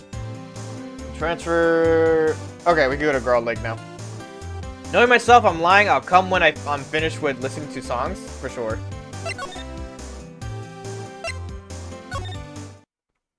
December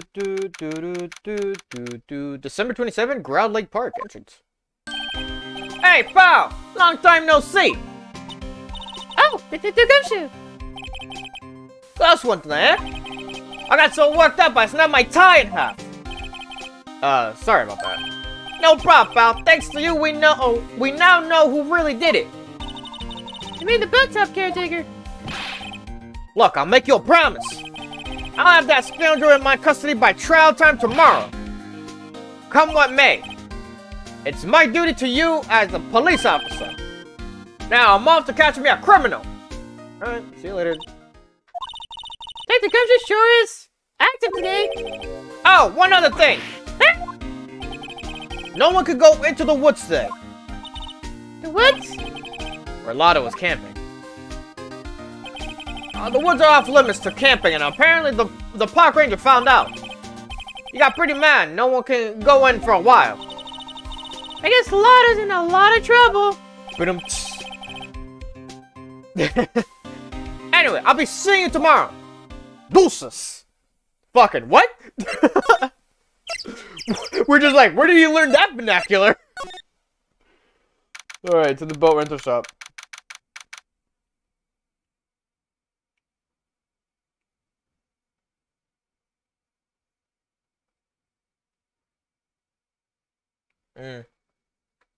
December 27th, Ground Lake Public Beach.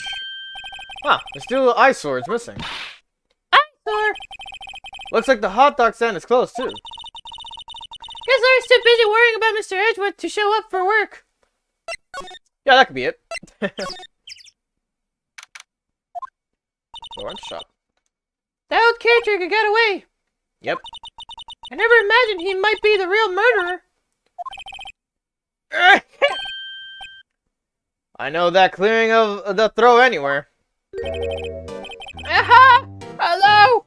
What might you be doing here? Out for work?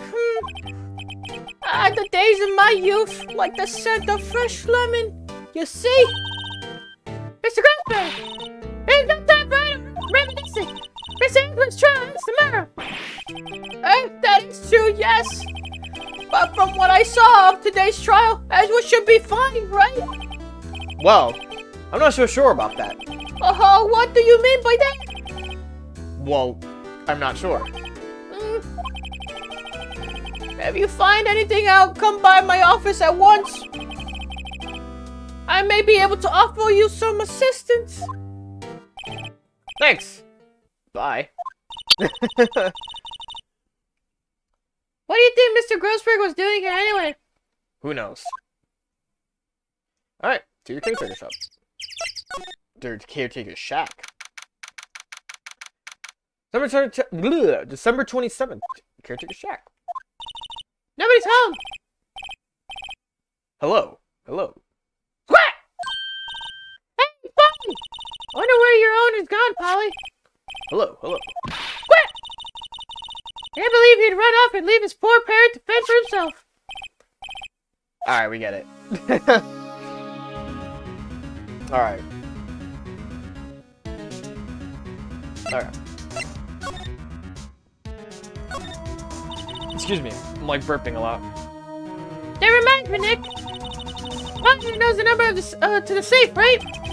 Yeah, that's right. Polly, what's the number to the safe? 1228.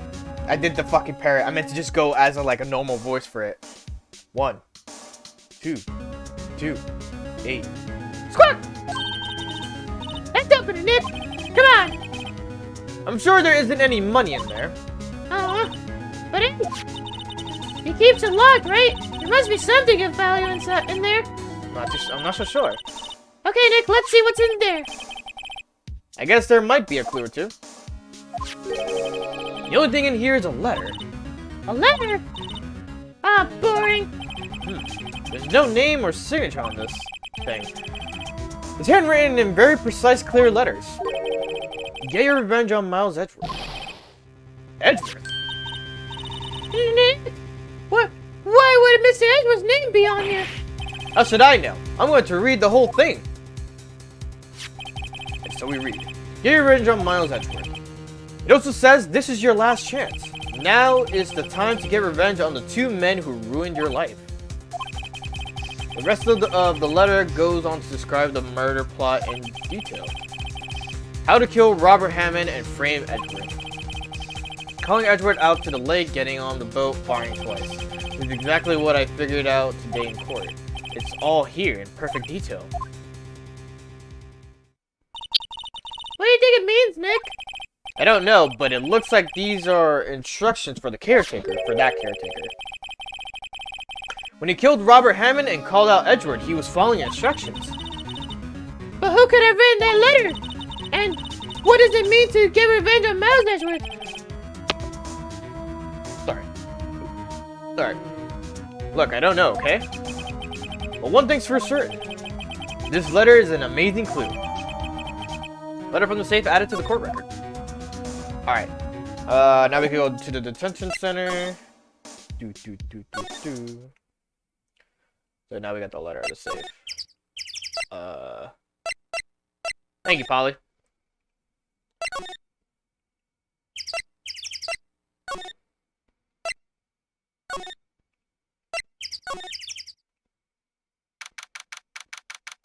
Alright, now we gotta talk to Edward. December 27th, detention center visitor's room. You look as grim as always. Mr. Edgewater, I heard the story about the class trial. Class trial? What do you mean? You don't remember? No, I don't. Your lunch money was stolen, wasn't it? In 3rd grade? Lunch money? Oh, alright. Yes, I seem to remember something like that. Nick, I think you're the only one who really remembers. Well, it's probably only really mattered to me anyway. Mr. Edgewater, didn't you know? That trial was the reason Nick became a defense attorney. Ridiculous. Gee, thanks. That said, it does sound like the kind of thing you do. You haven't changed a bit, have you, Wright? Still simple to a fault, you know. Well, maybe yeah, but I think you changed too much, Edward. Perhaps. Why prosecute? Edward, why did you become a prosecutor anyway? You should look up to your dad. You said you wanted to become a defense attorney, right? I couldn't let myself deny reality, like you. What do you mean? My father was taken from me, and you want me to defend criminals? I'm sorry, right? But I'm not that good of a person. Well, Cesar was apprehended in your father's murder, right? Yes. The man trapped in the elevator with my father. His name was Yanni Yogi. I almost went Yami Yugi for a second there. Sorry. I was thinking about Yu-Gi-Oh for a while, and it's kind of boring in here, and I was thinking about cards. Anyway, he had to be the shooter, any way you look at it. Yet, he was found innocent. The defense attorney got him off the hook. What would be Robert Hammond? Wait, what? On that day, 15 years ago, the three of us were trapped in the elevator for 5 hours. When we were rescued, we all suffered oxygen deprivation. I lost all memory of the murder. Lost your memory. Even now, I can't recall what happened in that elevator. That was the crux of Yogi's attorney argument in court. He claimed Yanni Yogi had been not of sound mind due to the oxygen deprivation. Yogi was released due to the lack of evidence. Innocent. That's when I changed my mind. I started to hate defense attorneys. Prosecutor Von Karma. What's your relationship with Von Karma? He's my teacher and a man who deserves respect. I learned everything I know of courtroom techniques from him. But he's like my sister was to you, Nick. He is a perfectionist in all things. In court, in his personal life, he's obsessed with doing everything perfectly. Perfectly, huh?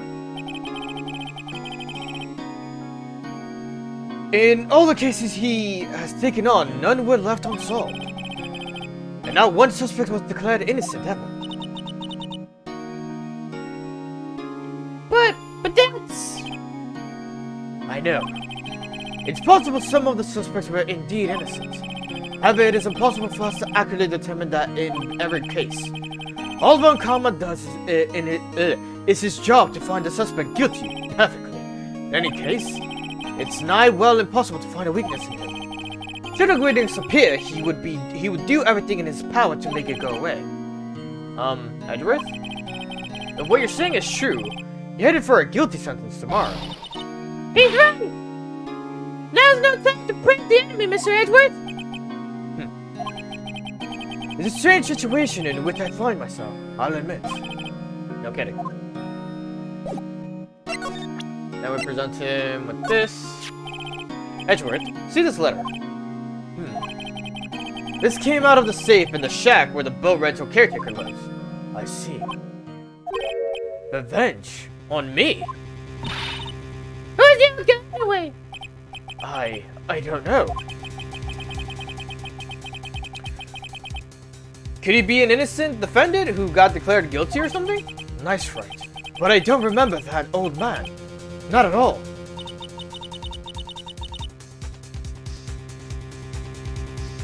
So he was following this letter then? Which means there was someone else behind it. Now is the time to get revenge on the two men who ruined your life. Two men, meaning myself and Robert Hammond. Rosa says this is your last chance! Last chance. Wait, maybe he's talking about the statute of limitations of the DL6 incident. Sorry, I was scratching my head. Wait, that old man.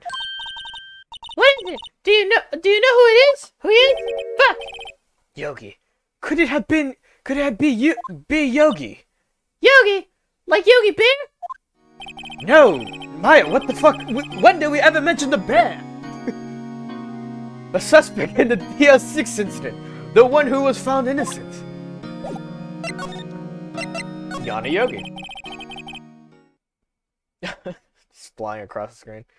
Yana Yogi was a court bailiff at the time. We just happened to be in the elevator together 15 years ago.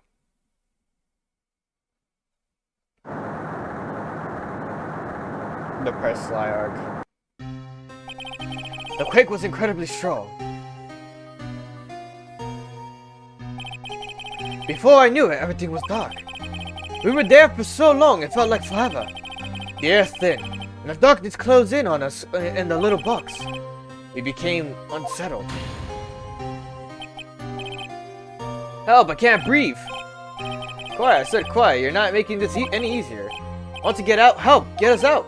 Don't shout, you'll just use up your more oxygen.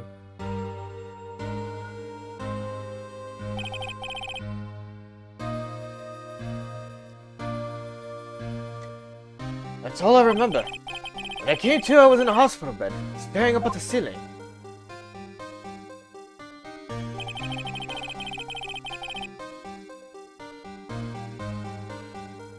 Sorry. In court, Yana Yogi's mental condition was called into question. They claimed the oxygen deprivation and stress had caused temporary insanity. In the end, the claim passed the court and Yogi was found innocent. Huh, but isn't that strange? This letter tells him to get revenge on Edgeworth.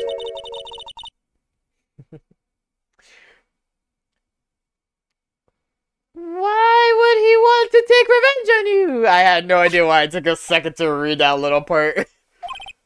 Right. Yeah?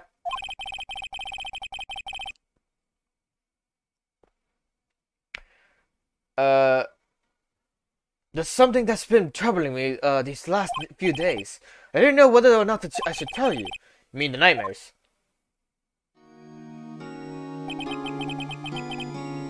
It's a nightmare I've had. A memory of crime that I committed. A crime you committed. A memory of a murder.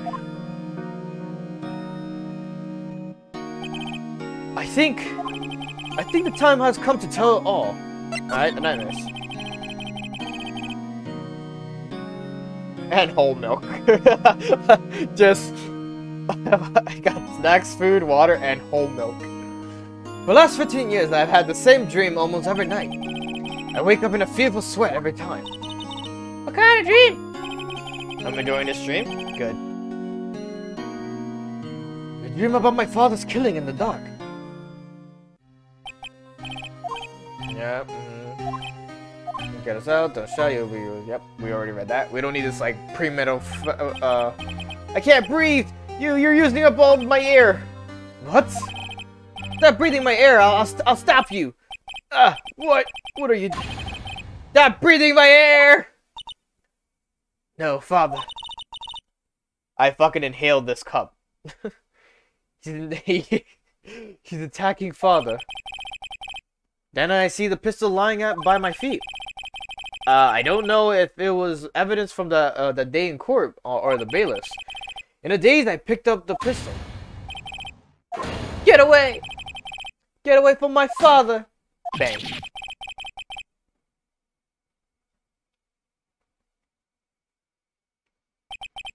And with that scream, I wake up. Oh, I wake. It's a bone-chilling scream. A scream that has rung in my ears for the past 15 years. But that's just a dream, right? Right? That thought is the only thing that has kept me sane for the last 15 years. But what if I'm wrong? What if it's real? They say that sometimes people shut out memories in self-defense. Maybe it was I who killed my father. What? You think about it, that way this letter makes sense. Get revenge on your Miles Edgeworth. Think about it, Yogi was really innocent. That's why he wanted revenge against me. Wait, Edgeworth, you mean... It was me. I was the true criminal of the DL6 incident. I shot my father, not the other 6 men naked in front of me. This is bad. What are you gonna do, Nick? I mean, he's got a fucked up mind right now. I mean, because there was 6 men naked, the gunshot, his dad, the elevator, everything's fucked up. What can we do?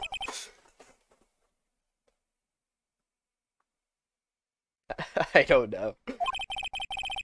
Edward has money. Edward has money. Have you seen his fucking car in the fucking anime?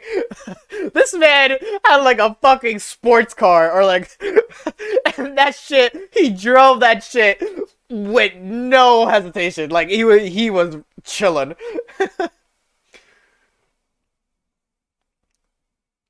I don't think there is anything we can do, like it or not. If there's someone else who knows a lot about the DL6 incident, maybe. There's someone else who knows about the DL6 incident. Alright. See you later, Edgeworth. I love you, just so you know. This motherfucker rich, he do be rich.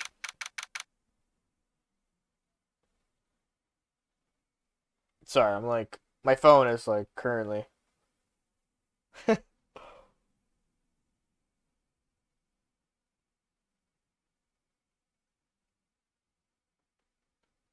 Alright, sorry. Imagine no painting? There is no painting. December 27th, Grossburg Law Office. He said something about like, oh yeah, he can't get it. He can't get the painting back because it's evidence or some shit. Painting less. Leave. Mr. Grossberg. Hello there. What's wrong? You look troubled. No kidding, I can't believe you're not. My. Just calm down and tell me what happened. It's Mr. Edgeworth. He.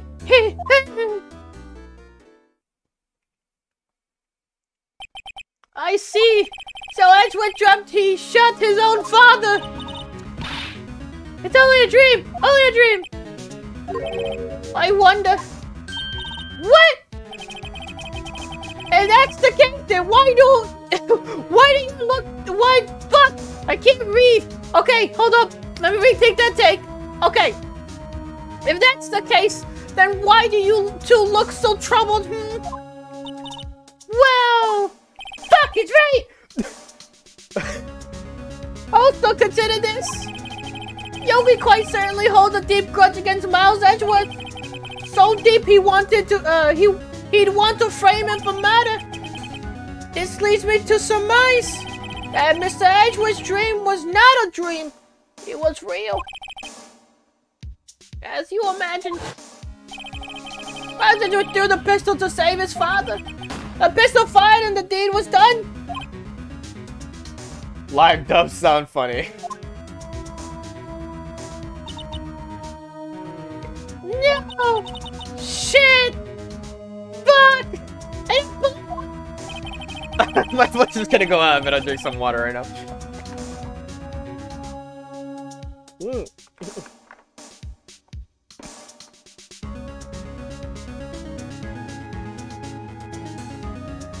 Okay. There was ice in that water. Alright. Yogi was suspected of murder, and his career as a bailiff was irrevocably wrecked. Thus, he sought revenge on Miles Edgeworth. This was his last chance, of course, with the statute of limitations so close. Diamond water ice. Diamond water ice? Very Edward. What do you know about Edward's father? He was a defense attorney without peer. It sounds trite, but it's true. Well, he may have had one peer now that I think about it. Your mentor, Mia Fey. My sister. Gregory Edgewood was very disapproving of Mr. Von Karma's techniques. That's no surprise. Von Karma is an extreme man, forged testimonies and evidence for nothing to him. The result, he has a perfect win record in court. To beat him, Gregory Edgewood tried to call attention to his methods. And he lost. And died in despair, as it were. I see. The spirit medium. When Gregory Edgewood was killed, the police called on a spirit medium. That was your mother, Misty Fey.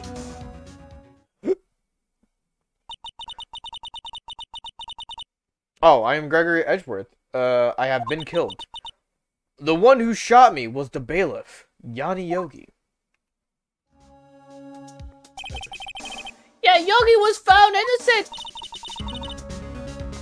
That's when my mother left us. Everyone called her a fraud.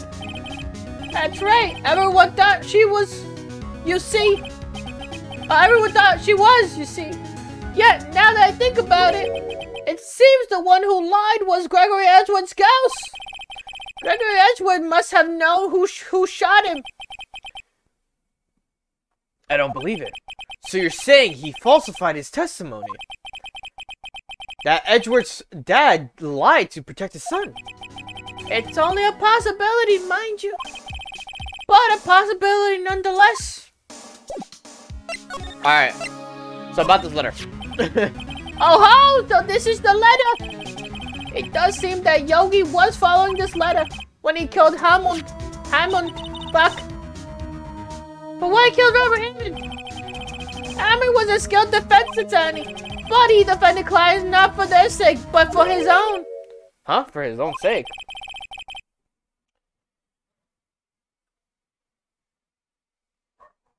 Oh, I'm Gregory Edgeworth. Y'all sub to run after the case. Anyways, fuck bitches get more money. It's Yogi. It's Yogi. He never trusted his clients, that one. The only thing he trusted was his own ability. But he got his clients found innocent, so why should it matter? Actually, my dear, it's quite different. He won that innocent verdict for no one but himself. Yogi was a free man, but socially, he was ruined. Huh? You'll understand soon enough. Wait. What is it? This letter. I've seen this handwriting somewhere before. A long time ago. Whose handwriting was this? Do you have any idea who wrote this? Could it be Manfred von Karma? Von Karma? Why would he have something to do with this? Well, I'm not sure. Von Karma. Wait! You're right, my boy! This is Von Karma's handwriting, I'm sure of it! I used to see it all the time on court reports. What? But that means the one who told Mr. Yuga to kill was correct. Manfred Manfred von Karma himself. If that ain't a mood. What does this mean then? Why would Von Karma want to frame Edgeworth? Prosecutor Von Karma. If it truly was Von Karma who wrote this letter, then he would know the truth. He would know that Miles Edgeworth had accidentally killed his own father. He'll say as much tomorrow in court, I should think. He'll press the point until the court finds Miles Edgeworth guilty. Was choked because of your response? I mean, it's a mood. Oh no. How could Von Karma know about Mr. Edgeworth's past like that? Even Mr. Edgeworth thought it was just a nightmare. That I do not know. Yet I do know that Von Karma is both persistent and a perfectionist. He may be seeking to satisfy the grudge against Gregory Edgeworth by hurting his son. What do you mean? It was 15 years ago. Von Karma met Gregory Edgeworth in court, and Von Karma did win. But he didn't make it through the trial unscarred. Gregory versus Manfred. What happened in the trial between Edgeworth's dad and Von Karma? Von Karma got the guilty verdict he wanted. He won the trial. But Gregory Edgeworth accused Von Karma of faulty evidence. And thought he lost the trial. Mr. Edgeworth's accusation stood. Faulty evidence. It was the only penalty Von Karma has ever received in his career as a prosecutor. Gregory Edgeworth dealt a blow to his perfect trial record. Well, it must have been quite a shock for Von Karma. He took a vacation for several months after that, you see. A vacation? Yes, an unusual event for the man. That was the first and the last vacation he's taken in his many years of prosecuting. Really? He doesn't take vacations. Like, go to the sea or to the mountains. Don't tell me he's never been to Europe. Maya. You have strange ideas about vacations, Maya. I mean, there's people like that just like, they don't want to relax, like, don't take like a break or anything. They literally will fucking keep working till they're dead. Like, and they'll like, and the thing is, depending on the job, I think, is like, you can't, for the year, you have like vacation days to like, that you have to use, depending on what the job is and shit. But yeah, it's a whole premise of how it works. In any case, that was the only time he took a vacation from work. I believe the penalty upset him quite a lot. For your perfect thing? Oh, right. God, if he wanted to keep a perfect record so badly, why would he take such a long vacation?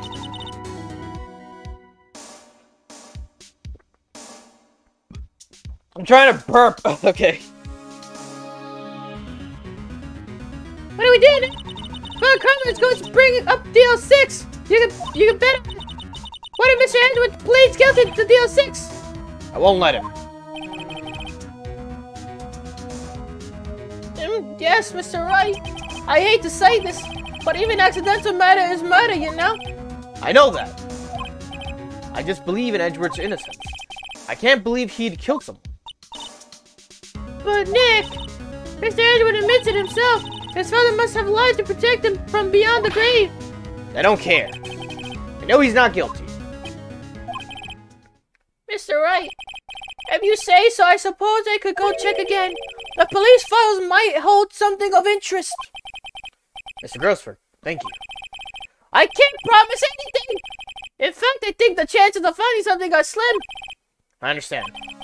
Police materials, Alright, so we could go to criminal affairs. Oh.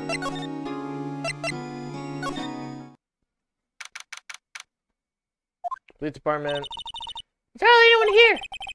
Everyone must be out looking for the for that old guy, Yogi. Ah, it's you. I don't think Gumshoe will be coming back today. He's staying out late looking for someone. Detective Gumshoe is pounding the pavement for real. We were wondering if we could check out the records room again. Oh, now I can't have just anyone wandering around in there. But I guess Mr. Von Karma is there now, anyway. You can go in as long as he's there. Von Karma. Yes, he just arrived, actually. Oh, he just arrived, actually. Von Karma's in the record room. Nick, let's hurry.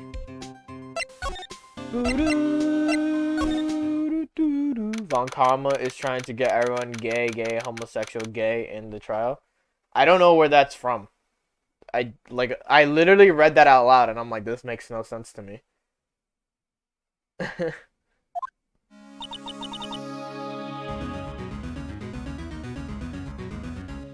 Just as always.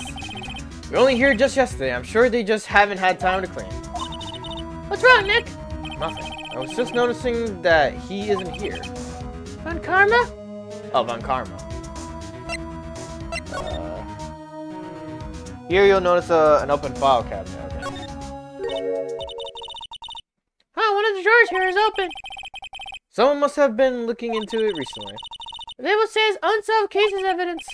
Unsolved cases. Nick! The file for DL6! It's completely empty! Every time I watch your stream, I get flashbacks of ads. This is a good thing now you could be a sub.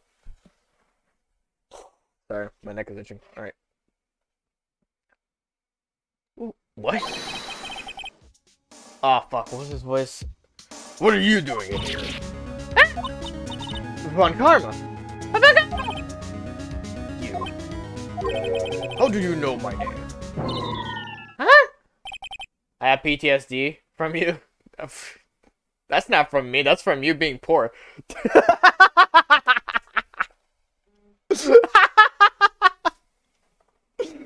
Wow, where did that come from, me? That was very rude. I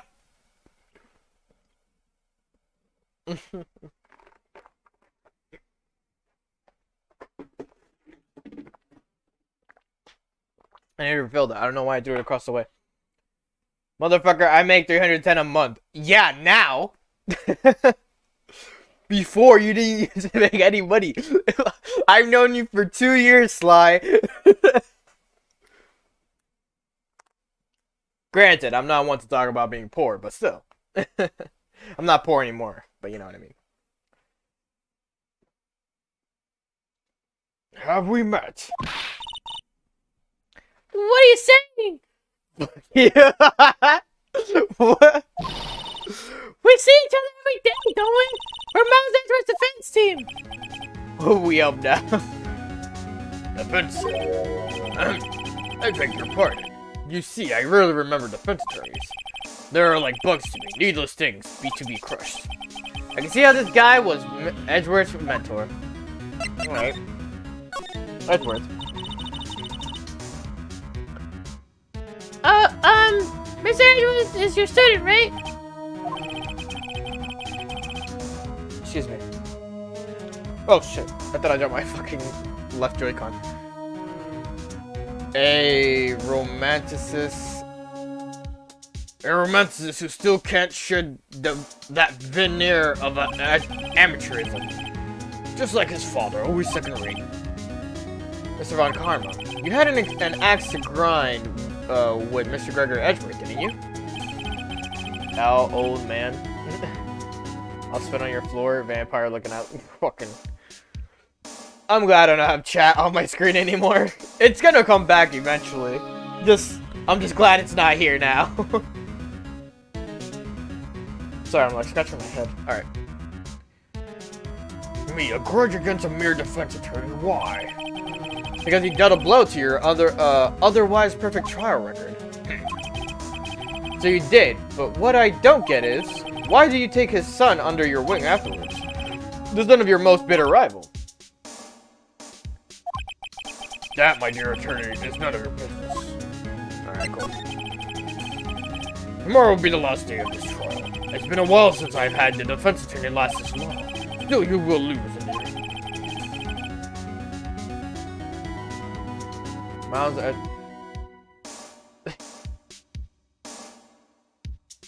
Sorry, just reading that just made me laugh. I don't know why. It's people who are reading the chat, what the fuck is wrong with Sly? And I'm like, I read that and it just kind of hit me. It hit me slowly, but then it started building up like, that's pretty funny. I have no idea why. Well, Miles Edgeworth will admit his origins. His guild of 15 years ago, you mean? You're quite a researcher. You've done your homework so well that certainly you must understand. You know what Miles Edgeworth will tell the court tomorrow. You're right. So Von Karma is going to bring up DL6 in court tomorrow. For you see, Von Karma, I have this evidence of your writing. Mr. Von Karma, have a look at this. This was you, wasn't it? You instructed Yanni Yogi to, commit murder. I'm built like that. Yanni Yogi. How many years has it been since I've heard him called by that name? He is a fool. I told him to burn it after he read it. Now you admit it! You wrote Mr. Yogi this letter! Yes, my dear defense attorney. Thank you for taking the trouble to bring it to me. You saved me from a lot of needless hassle. I don't know why you have to literally show him that. It's really dumb that Phoenix did this. Phoenix is so stupid that he's like, I have evidence against you, sir! Huh. Alright. For the food that doesn't belong to me, for making me full. Nick! What is that thing? A fucking taser. A stun gun for self-defense, usually. Indeed. 6,000 volts will... 600,000 volts will course through your body like a dog touching an electric fence. 600,000. Oh, don't worry. People don't die from this usually. Now give me the letter. No! No! What? Oh, what are you? Nick,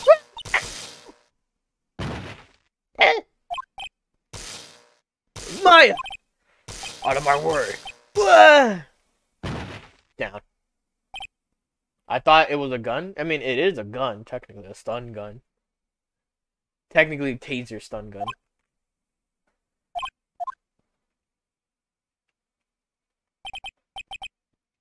He got us.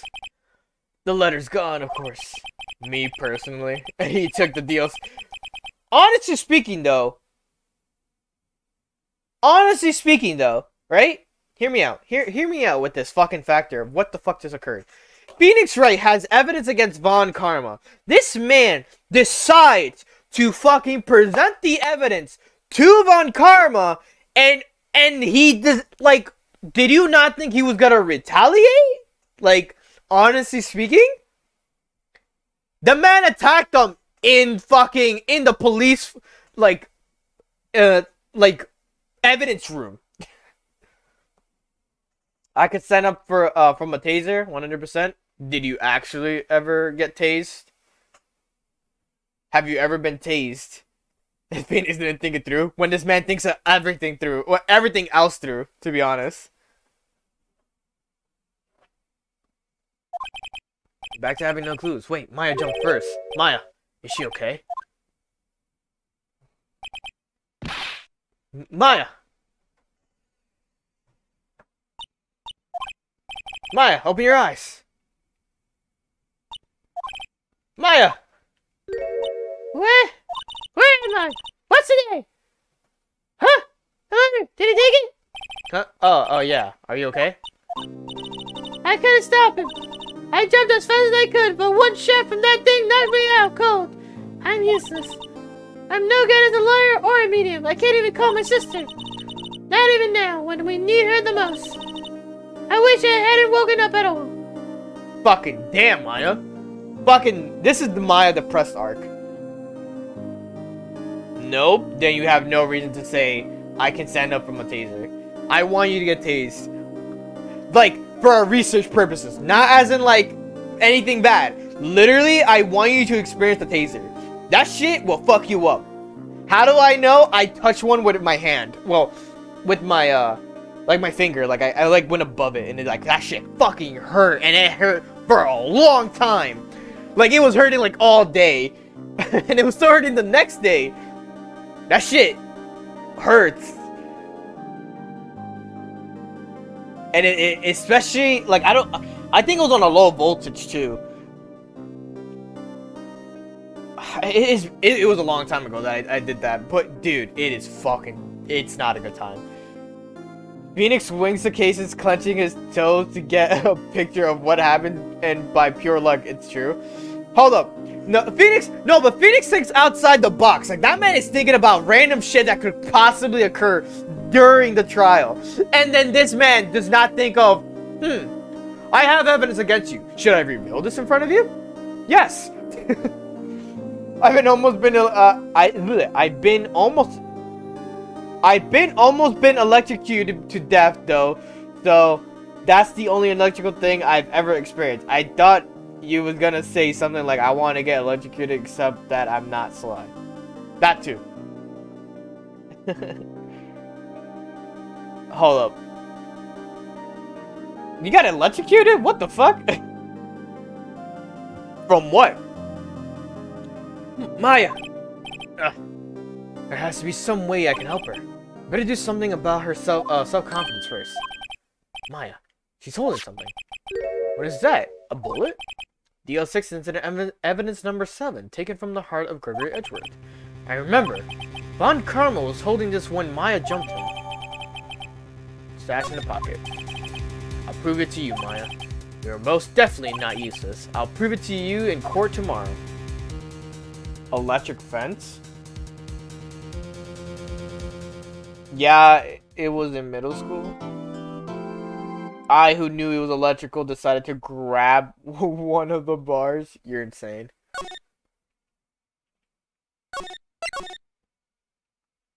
Alright, final day trial. We're here, boys. We're here. We're finally here.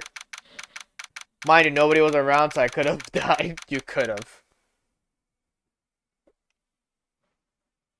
That's why we don't do dumb things. Nah, but...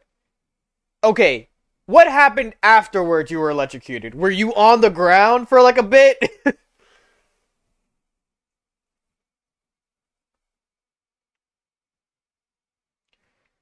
December 28th, 9:51 a.m. I cannot read. December 28th, 9:51 a.m. District Court, Defendant Lobby number 2. This is it, Judgment Day. I was lying down, yeah? Okay, how long were you lying down for? Today things are going to get settled at last. A lot of things. What's the big idea? Sorry, Nick. I only touched your shoulder. I guess the shock hasn't worn off from my run-in with the sun gun yesterday. Anyway, today's the last day of the trial. Good luck, Nick. I'll tell it in details. I'll just cut it short for the for this bit. I mean, just tell me how long it lasted. Like how long you were like just on the ground in pain, writhing. Yeah, thanks, Maya. Edgeworth is looking glum as always. I then stood up after a minute or two, acting like nothing happened while my arm is throbbing. Hope on Karma doesn't push him too hard. Whoa! What are you doing? Sorry, I'm sorry. I just thought I'd cheer you up with a pat on the back. Maybe you should go outside and discharge. Right, good idea. Try not to electrocute anyone on their way out. Ah, pat. Oh, yeah, pal. What's going into that girl? Oh, whoa. Fucking. Hey, pal. Oh, fuck. How did I do his voice? Fuck. What's gotten into that girl? Detective Gumshoe. Morning, Mr. Edgeworth. Good morning. How did it go, Detective? Have no fear. As promised, I've captured our runaway caretaker. I just brought him in. Took all night, pal. Thanks, Detective Gumshoe. You must be tired. Actually, after that shock I got on the way in, I feel pretty good. Yogi says he's forgotten his own name. But that has to be a lie.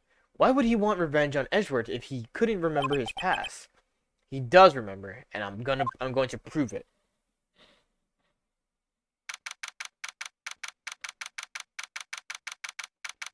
Get ready for a big fucking trial now. You gave him a slight No, I know how I did his voice. It's just sometimes it's hard to remember how I like do it. I don't know. It's weird. Country and city mix. I'm like, yeah, it's weird.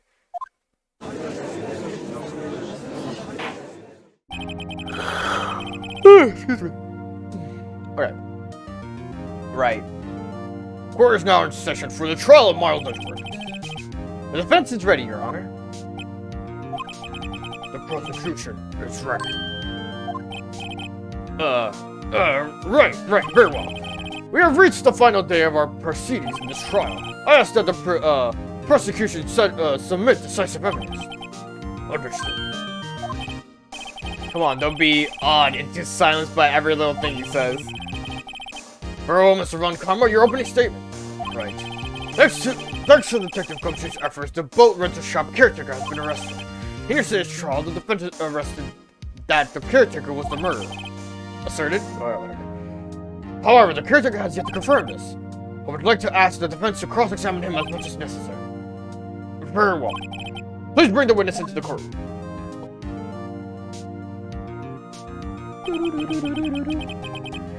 Ladies and gentlemen of this court, I believe you all remember our witness. He lives in the boat rental shop on the lake, from where he witnessed the incident. In addition, he has currently lost memory of his name and identity. Alright. Me! Why I left the court? I'm really sorry about just leaving yesterday like that. I did. But I wasn't running away or nothing. I went to buy some food for policy. I figured it got nothing to do with this incident anyhow. I mean, I need one of those motive things, right? I don't got one. And my testimony for yesterday stands as is. Okay. Oh damn, that's long? What's long? That was actually much quicker compared to other times I cut and then reconnect.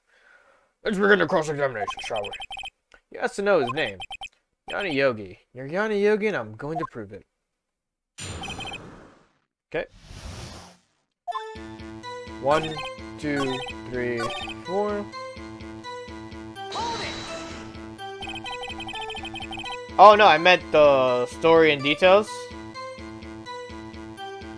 The story. What do you mean the story and details? Oh, like you were writing it and you just remembered.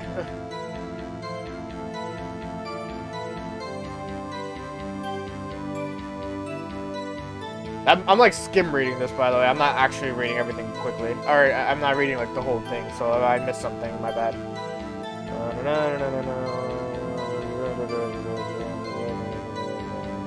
Okay, I guess. And I pulled when I exhaled. That's wild. You're lucky you survived that shit. But then again, who knows? Because it's like maybe the voltage was lower, but then again, I don't know, like what type of thing, you know? It's whatever. People are also different, and they could survive higher voltage compared to others. Not too high, obviously, but you know. I was lucky. Exactly. You lost much of your memory, is that correct? Yep. Fuck. I got him. I had a good voice for him last week. Yep. Seems like it. How could you know that you didn't have anything to do with this incident? Or maybe you're lying about not having your memory, huh? You know exactly who you are. The witness has testified quite clear that he has no memory of who he is. If you claim he's lying, it's true to cold proof. How am I supposed to prove what's going on in that old cougar's head? That's impossible. I'm glad you come to your senses, Mr. Wright. Very well, witness. Continue, please.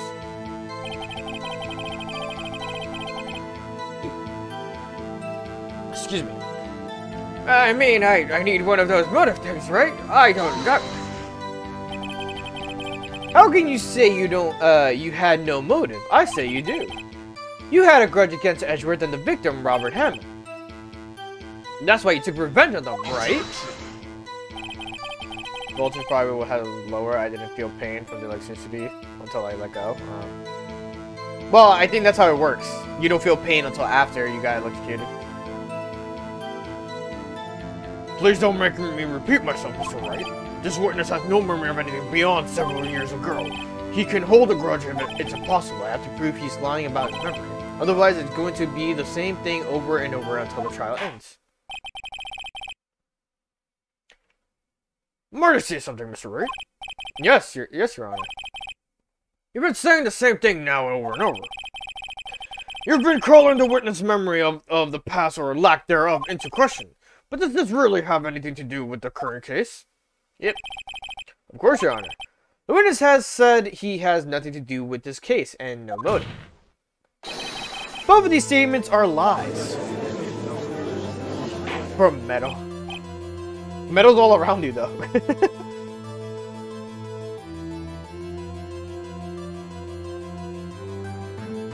Order, order! Mr. Wright, there's a serious problem with your claim. Or are you saying you know who this witness is? Of course, Your Honor. Ho ho. Now this is interesting. I would like to know myself, so who is he? Don't play dumb, Mr. Von Karma. Mr. Wright, please tell us the witness's name. Yanni Yogi, sir! His name is Yanni Yogi, a former court bailiff. Yogi? That name sounds familiar. Oh! Yanni Yogi, from the DL6 incident! Figures the judge would have heard of it. It was such a famous case. But what does this mean? Your Honor, this man is Mr. Yogi. He has a clear motive.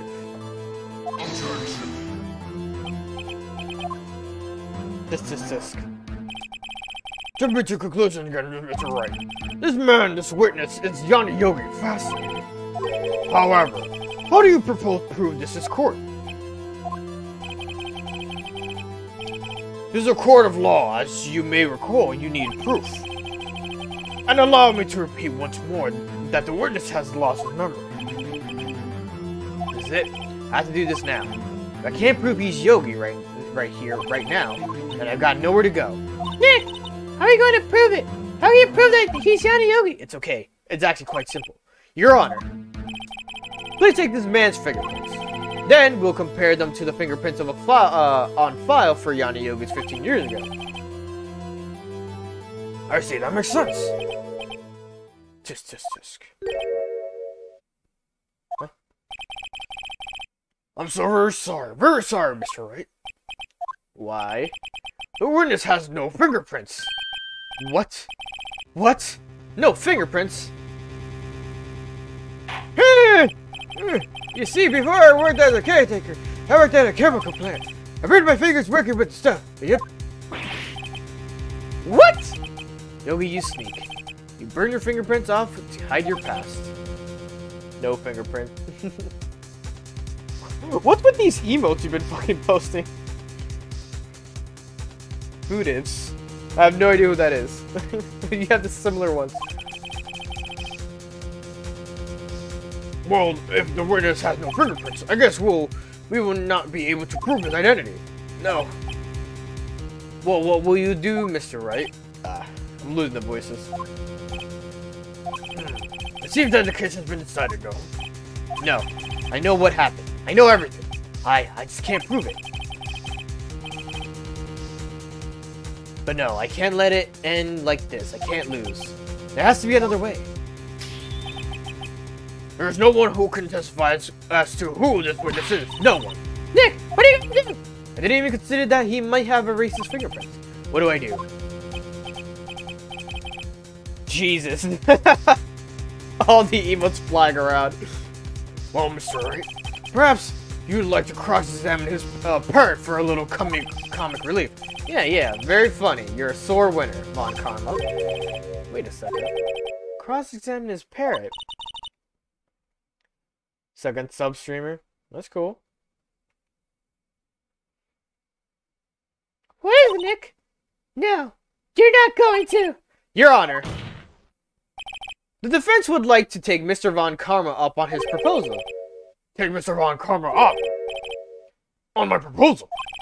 Exactly right. I would like to cross-examine the witness pet parrot. The one with the heart. I see the clown. I don't know where the one with the heart is. Oh, I see it. Order! Well, what do you think, Mr. Montana? Did you even ask? This is a farce. I object! Wait a second. You were the one who suggested I cross-examine the parrot, Montana. I have a right to do as you suggested. Well, if you're so desperate, then please be my guest. Of course, should you go through this with this, and nothing comes of it, then I hope you're ready for the consequences. Nick, this is crazy.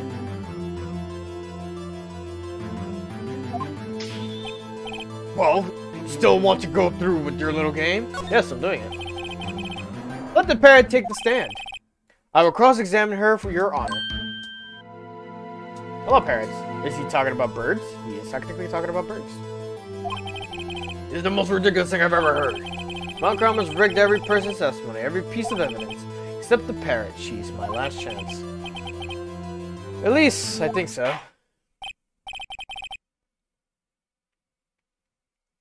Bailiff, bring in the parrot.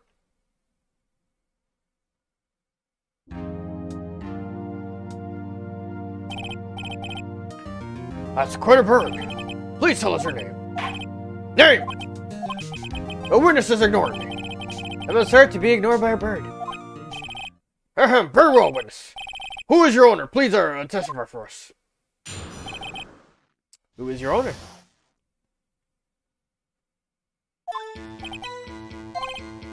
Hello. Hello. Squawk! That's it. You're the most concise somebody we had so far. Very well, begin your cross-examination. Right. What are you going to do, Nick? Honestly, what the fuck? I don't know. What do you do? What do we do, Maya? Alright, who is the owner? Press Polly on the first statement, where she says her name. You won't get anywhere. Maya thinks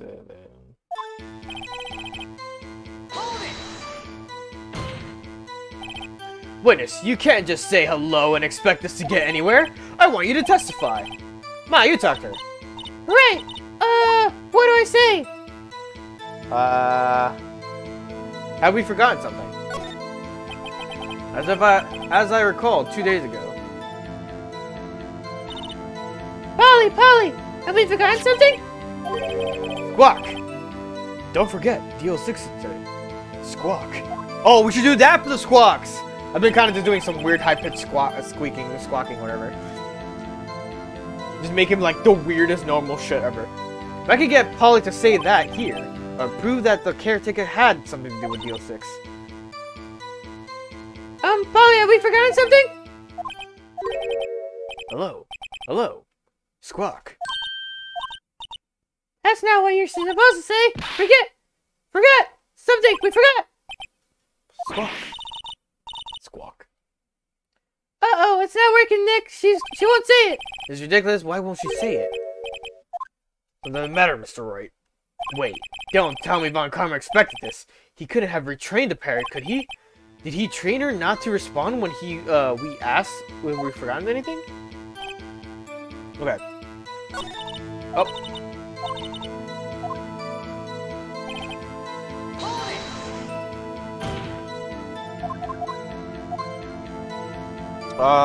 What's your name? Maybe I should get her to say her name. Polly, what's your name?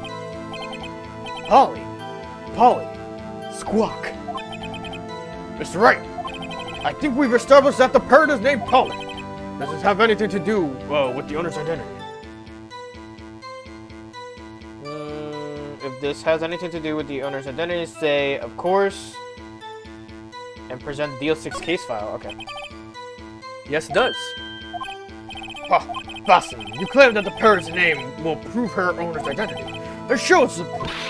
Nick, don't you think you're taking the bluffing a little too far? Listen, we're not here to answer the question of who is the caretaker. We're here to prove that he is Yana Yogi. All we have to do is tie the name Polly to Yogi. Your Honor, to prove that the parrot's name reveals the caretaker's identity is that to show present the DL6 case file. I think this is it right here. Yep. The DL6 case file. That's quite a large file for you have there. Which page is the proof on then? No.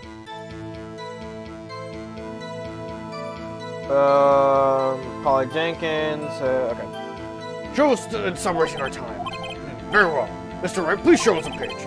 Where in this file is the information connected to the parrot's name? Give me a second.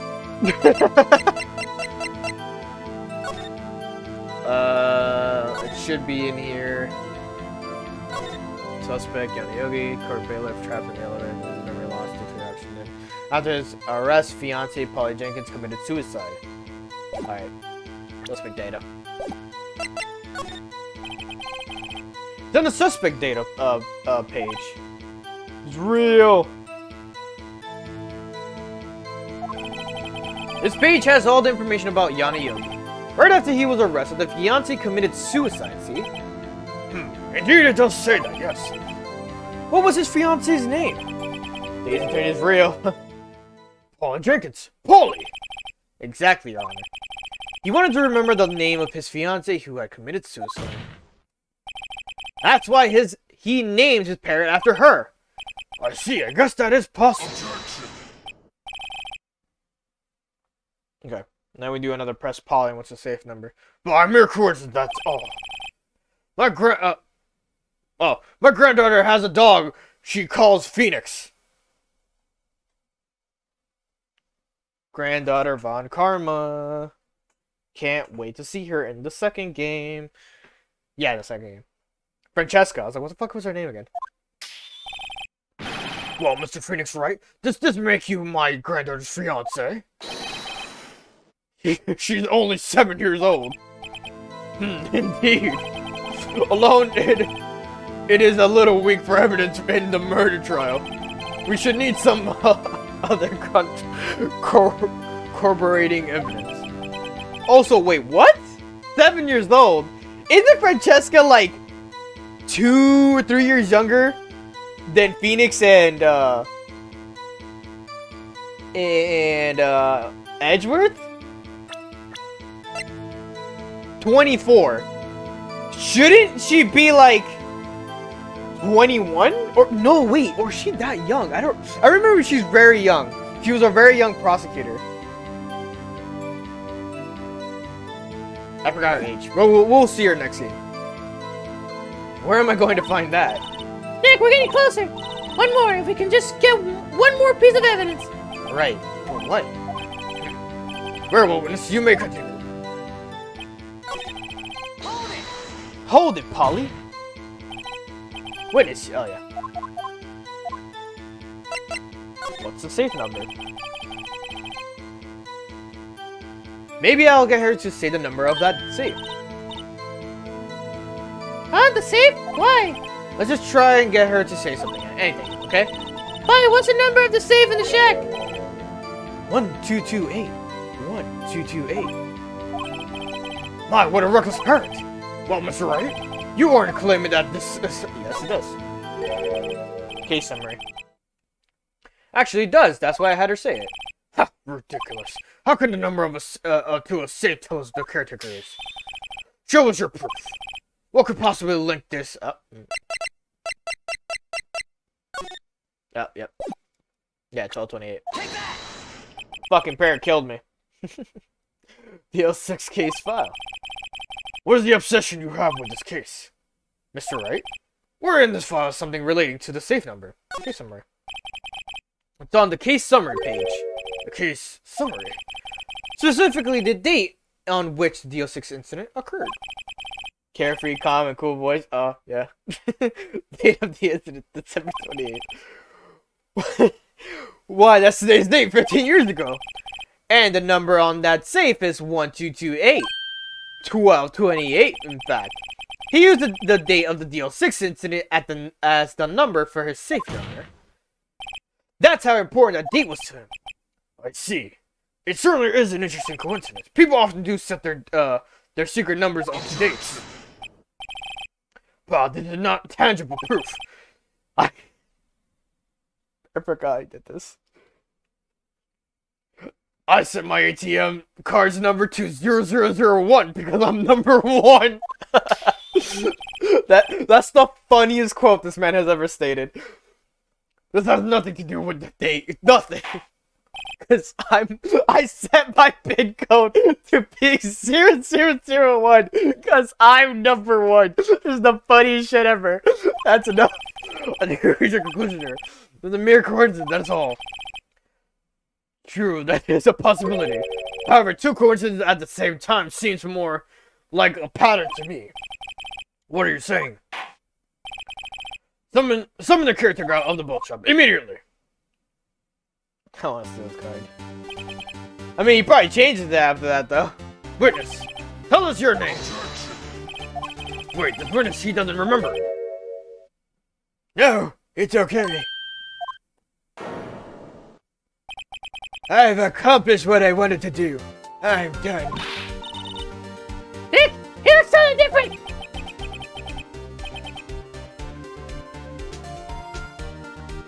This is the real Yogi, I think, finally. Oh, this is the real Yogi, I think, finally. Sorry, I went to your voice, Matt. It's okay.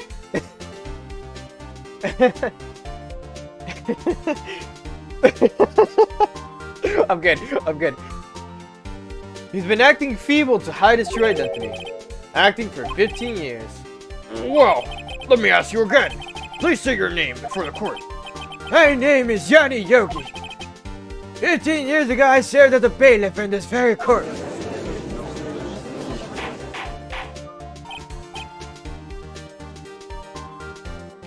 We're gonna get a lot of story after this, too. Order! Yanni Yogi, so was it you who killed Robert Hammond and tried to frame Miles Edgeworth for his death? Yes, it was me. I did it. They put me on the witness stand 15 years ago. Robert Hammond, he said I was mentally unsound. He told me it would make me innocent, kept me off the hook. I pretended to have brain damage. I was innocent, really, but he didn't believe me. We won the trial, but I lost everything. I lost my job, my fiance, my social standing. And this year, 15 years later, a package arrived. It was a letter and a pistol. The plan was written out in careful detail. It was a plan for me to take my revenge on the people who ruined my life. I didn't care who had sent it. I thought this was my chance. After 15 years, this was it. Finally, a chance to have my revenge on Robert Hammond and Miles Edgeworth. I have no regrets. Wait a minute. Revenge against Miles Edgeworth? What do you mean? I'm not a liability to speak on that matter. Why don't you ask Mr. Edgeworth over it yourself? Fucking, why did you skip like that quick? I couldn't even read it. I would have lost my identity. He technically did lose his identity.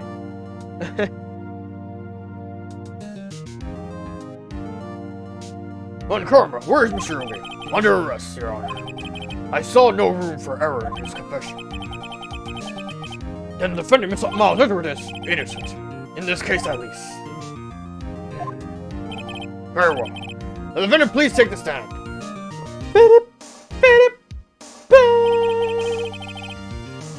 There are few mysteries left unsolved. Still, you are cleared of suspicion for this peculiar case. So I would like to pass judgment on the murder of Mr. Robert Hammond. Any objections? I don't believe it.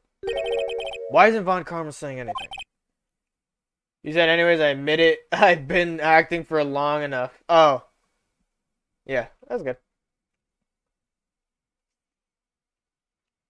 That was everything I saw. Same. I literally just saw a letter, and that's it. It just skipped, and I was like, hello? Very well. This court finds the defendant Miles Edgeworth not guilty.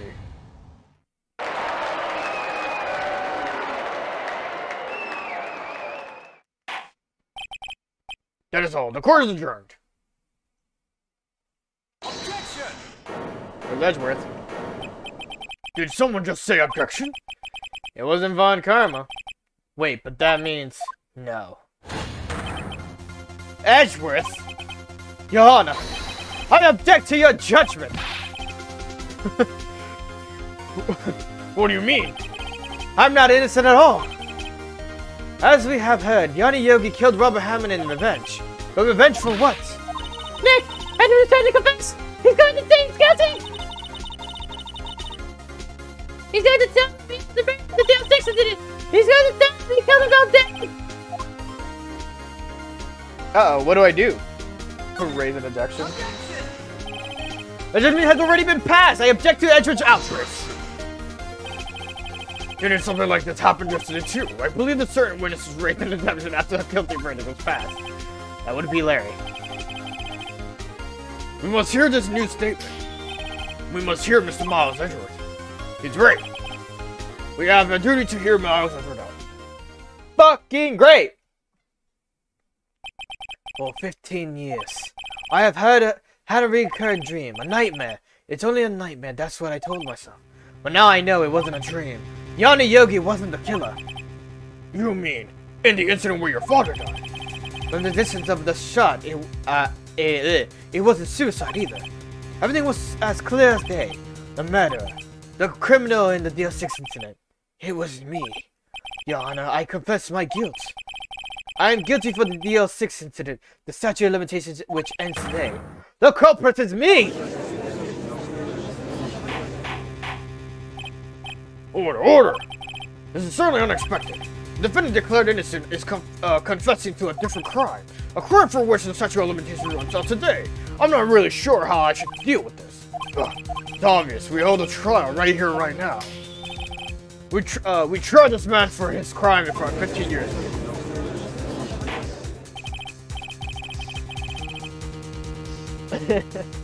I think I would like to take a 5-minute recess. During this time, I will consider the appropriate course of action to take. Court is adjourned.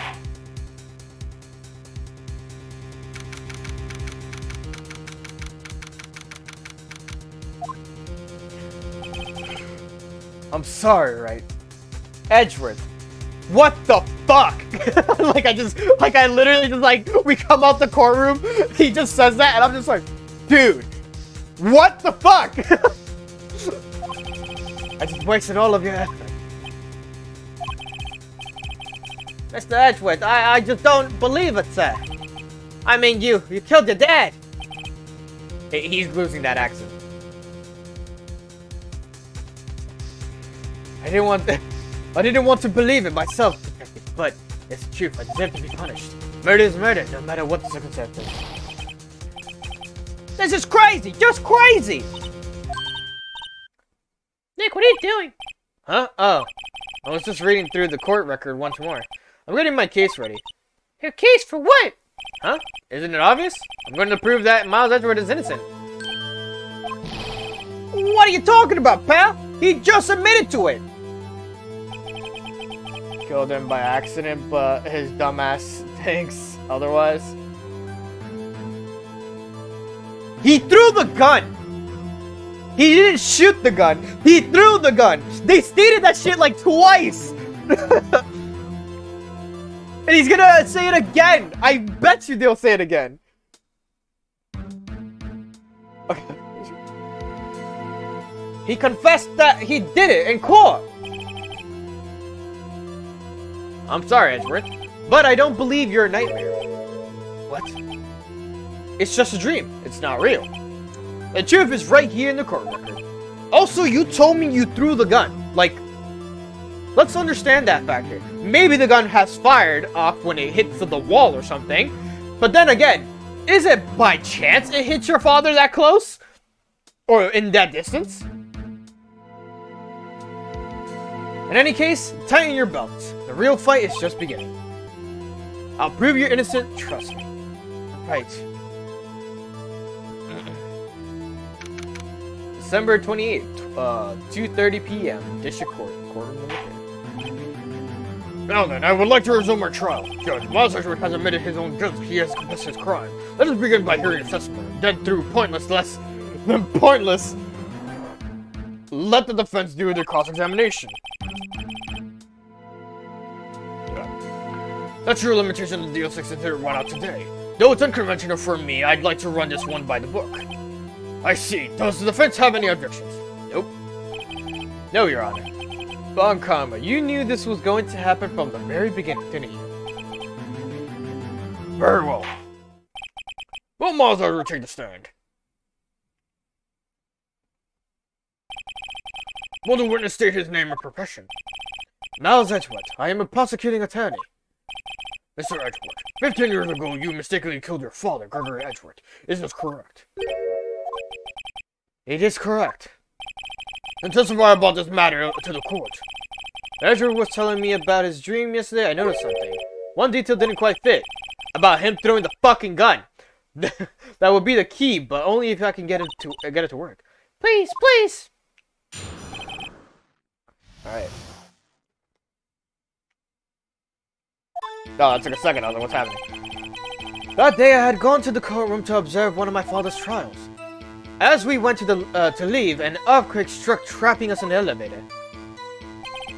My father and Mr. Yogi lost their composure and began to argue. Just then, something heavy fell at my feet. I picked it up and threw it at Mr. Yogi. I wanted them to stop fighting. I will repeat this for you. I fucking threw the gun, not shoot the fucking gun. Hear me roar.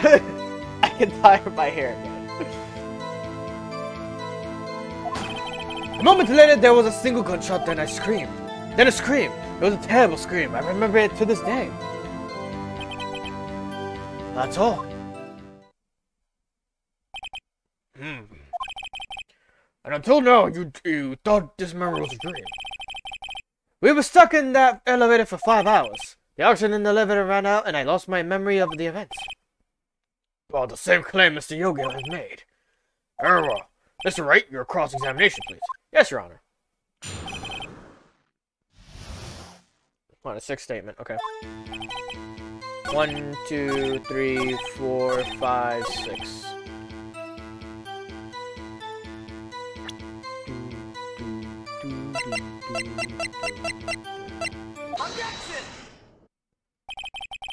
Are you sure you only heard one gunshot? Yes, I'm sure of that. I heard the shot and the scream. Then everything faded. It's kind of a weird trip, really. But other than that, I was unconscious until the rescues came. I see. No, Your Honor, unfortunately you don't. Look at the file one more time. It plainly contradicts the witness's testimony. You do enjoy dragging out that file, don't you? I don't accept this evidence unless you can tell us what page it's on. Which page contradicts the Miles Edgeworth's testimony? Victim data. Look at the victim data in this file. It says it quite plainly. The murder weapon was fired twice.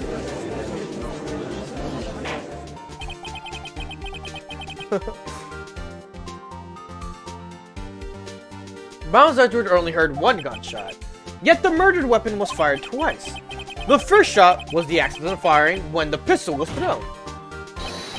So, who fired the remaining shot?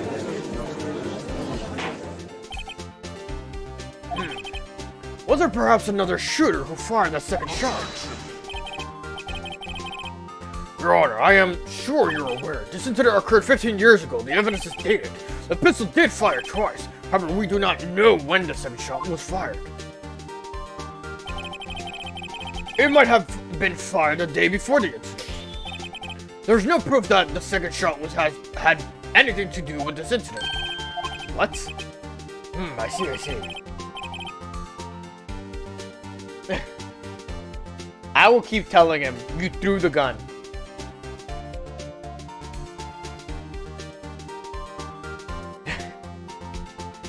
Sorry.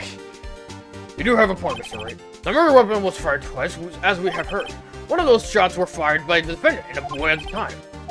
Do you have any proof that the other shot fired had any something to do with this case? Say yes. Okay.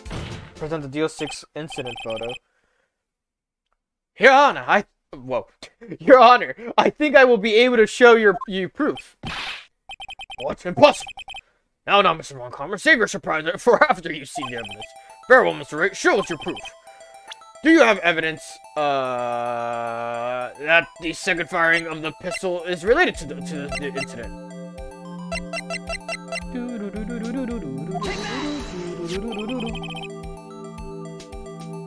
Present it to the court. Hold up. As the photo shows proof, you'll examine the photo, see the broken glass of the elevator above the body. Okay. Just shut up. I know you may shut up, but it's funny how you say shut up. Look at this photograph. This is the photograph of the scene of the crime 15 years ago. Oh, 15 years ago. I can see another victim lying there with Gregory Edgewood. This proves a murder weapon was fired twice at the time of the incident. This photo proves it. So let me get this straight. This photo proves 2 shots were fired. Where? Your Honor, please get a clue. Show the judge the contradiction of the thing. Alright.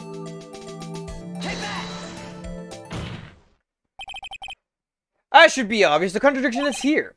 I see a bullet hole in the door. Your Honor, Gregory Edgeworth was killed by a shot from the pistol, yet there is also a bullet hole in the elevator door.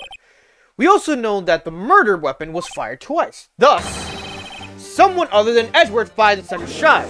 Edgeworth didn't shoot the first shot. The gun went off by itself. He threw the fucking gun! I'm mad about this case only for that.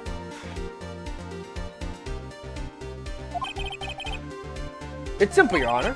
At the time of the incident, 2 shots were fired. One went into Gregory Edgeworth's heart, the other hit the elevator door. Remember that the defendant lost consciousness after the shot he had fired rang out. In conclusion,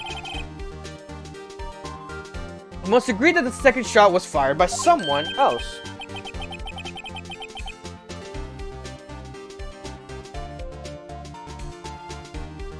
Oh, okay.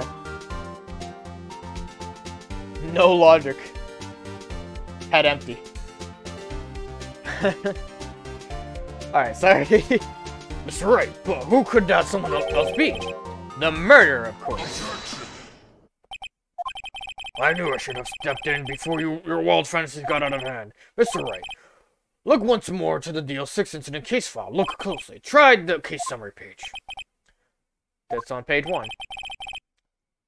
Look at what is written there. Not a single clue was found on the scene. If the pistol had indeed been fired two times, the other bullet would have been discovered on the scene. He does have a point. The second bullet has never been found. Why? Because the second bullet does not exist. The bullet that claimed Gregory Edgeworth's life was the one fired by his own son. That is the truth of this matter, the whole truth. It was undoubtedly something else that made that bullet hole in the door.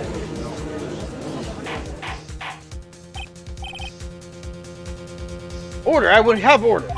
Mr. Wright, have proven one thing that is quite clearly. The murder weapon was fired twice at the time of the incident. However, as Mr. Brown Carter says, the second bullet fired was not found. It is highly unlikely that the police merely overlooked the second bullet. So all we have is the single bullet fired. I'm afraid I have to discount the defense's claim. Just. I praise the judge for his wisdom in this matter. How did this happen? I don't believe that the second bullet didn't exist. Was I wrong? Have I been wrong about this the whole time? What are you doing, Nick? Why are you raising an objection? I'm sorry, Maya. What? It looks like I was wrong. Nick! If the second bullet wasn't there, then all my conjectures are for nothing. No. But you said you'd do it, Nick. You said you'd get Edgeworth declared innocent. Wow, I'm having a moment. I'm sorry. It's just, when I saw the photograph, I thought the 2 shots had been fired. I was so certain of it, I thought it won. I thought there was another person, someone else who fired the killing shot. I was wrong to think it could be that simple. It has stood unsolved for 15 years. Nick!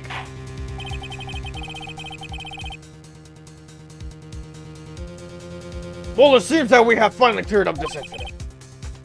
Only one bullet was found at the scene of the crime. A shot was fired by Miles Edgeworth. Precisely. I would like to ask one thing of Miles Edgeworth. Have you been paying attention to the trial so far? Yes, Your Honor. Do you have any objections? No, I do not. So you killed your father, though that was not your intention. Yes, I did. Oh no, he's accepted the guilt. Very well. The statute of limitation of the murder of Gregory Edgeworth runs out today. Therefore, I must pronounce a verdict on the defendant today, right here. Right now! Indeed. Does anyone have any objections? I've been here before. It's just like my first day in court. There are so many things I know I should be saying, but my mind's gone blank. I can't find the words. Mr. Wright?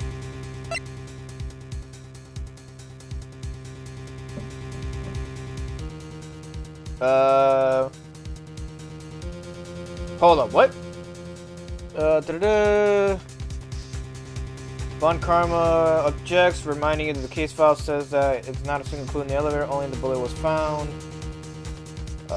You can run out of ideas again. Edgeworth finally confesses the judge wants to give the verdict now. You have the choice to object to this or not. As it doesn't really matter, you have no idea though. You still have no idea. So, no objections, I guess, yeah. Every lead I thought I had has been squashed. It's really the end. Edgeworth, I'm sorry. Close my eyes. What was it that I had been doing all this time? Wasn't it my whole life leading to up to today? But now that I'm here, I know I failed. Mia, I'm sorry. No, not yet. I remember the voice I did for her, but I don't know if I'm doing it perfectly. Huh? Maya? What? Object. Your only weapon. Are you okay, Nick? What's happening to me? I have to think. Wait, don't think. Act. Your Honor. Your Honor, I object. Just this. Mr. Wright, on what grounds do you object? Oof. Nick! I don't know. His case is perfect. Oh no. Oh no! It must exist. The second bullet. What did you just say? Nothing. The second bullet must exist. But where? Someone took it. I like goth girls and muscular girls. So what if you have both of best worlds, Sly? What will you do in that matter? What if you have a muscular goth girl? It seems waiting is not going to produce us any answers from Mr. Wright. Wait, Your Honor. The second bullet. It existed. What? But we've just heard proof that it did not exist. I realize that, Your Honor. I'm really grasping it. Muscular goth girl. Look one up. Let's see if there's anyone available. It's just, someone took it from the scene of the crime. That's what happened. But who? The murderer. The murderer? Then tell us, just who was the murderer? I'm still thinking about that one. So the criminal took the second bullet, but why, huh? First of all, how would they have found it? It's not easy to find a stray bullet, Mr. Wright. Was there, some pressing need for the murderer to search for that bullet? The murderer didn't need it. Why would the murderer have spent the time to look for the stray bullet? I haven't got a clue. What's wrong, Mr. Wright? Well, the murderer had no reason to take the bullet. You don't want to admit it, but it's true. Had to take it.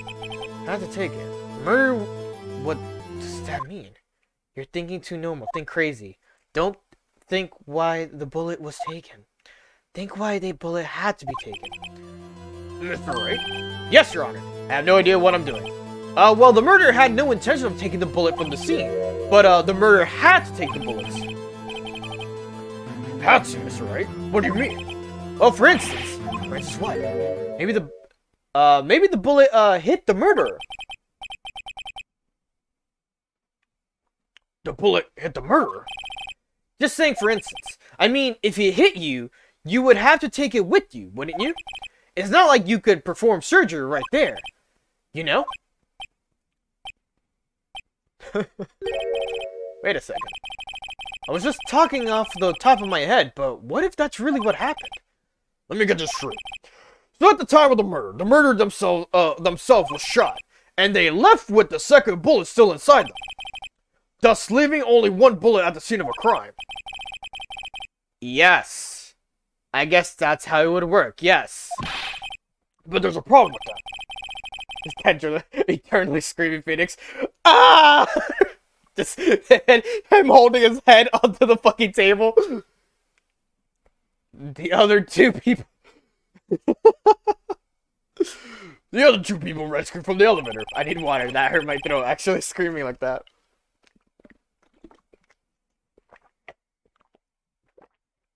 Bliss.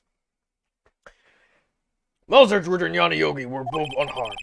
So that would mean the murder came from outside. Yes.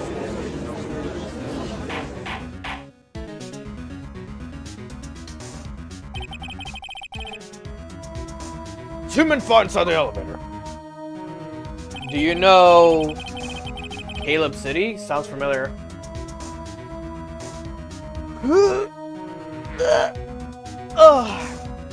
Okay. Trying to stop, then the boy picks up the pistol at his feet and throws it. The pistol discharges in the bullet. The bullet goes through the elevator door and hits the murderer outside.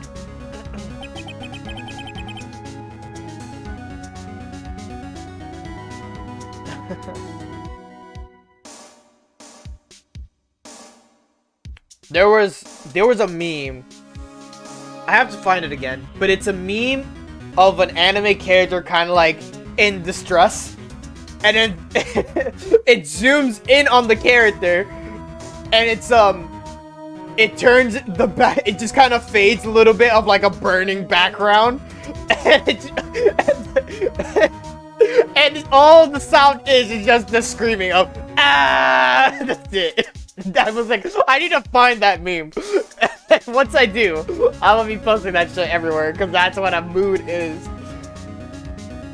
The boy loses consciousness. Then the murderer opens the elevator door and sees the men inside.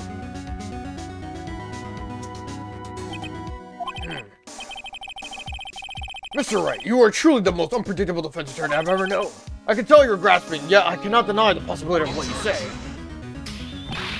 What are you saying? Deny it! Deny it! No one involved with the incident was wounded. There was no murder. No one was wounded at the time of the incident. He's right. I can think of anyone. Hey, Nick! Huh? Uh-huh. I just thought of something really crazy. Crazy. Remember what Mr. Grossberg said yesterday?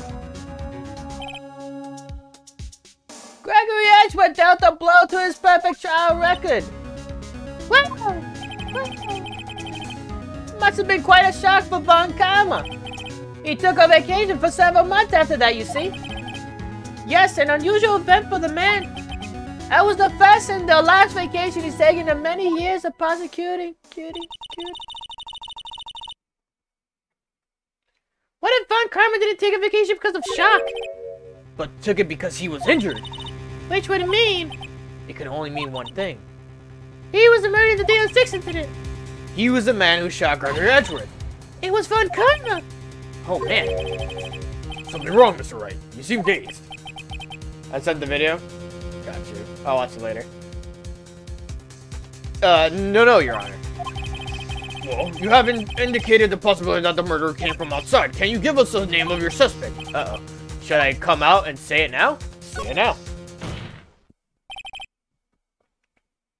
Your Honor, there is a suspect. One lone suspect. Well, it's certainly interesting news. Very well, Mr. Wright. Who was your suspect?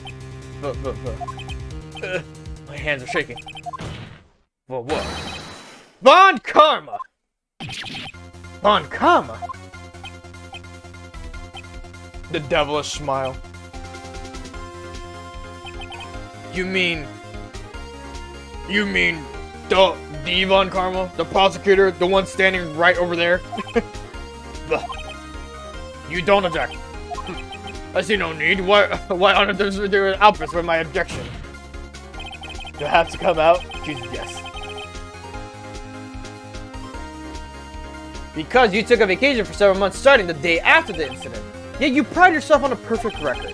Why would you take such a long vacation without any reason? So you're claiming that I took a vacation to heal my injuries from the incident. Blasphemy. Prove it. I would have need surgery, no. Where did I go under the knife at Mr. Wright? Bring the doctor that operated on me. Have him testify. Nick, let's find out who this doctor is. It's no use. Edgeworth, I know Von Karma perhaps too well. He's perfect. He wouldn't leave clues. He probably didn't undergo surgery. That would leave a doctor as a witness. Nobody's that perfect. So what, Nick? Did Von Karma pull the bullet out by himself? That's pretty insane if you think. That's kind of hardcore, to be honest. No, he couldn't have. He can't just pull bullets out of yourself. Wait, what does that mean? That bullet has to be somewhere, but where? Well, Mr. Wright, can you produce evidence to prove that I was shot? Show evidence. Alright, Von Karma, I'll prove it. And I'll even use evidence. I know how you like it so much. What? The evidence that proves Von Karma was shot is the metal detector! Von Karma is perfect. He wouldn't risk surgery leaving an evidence trial.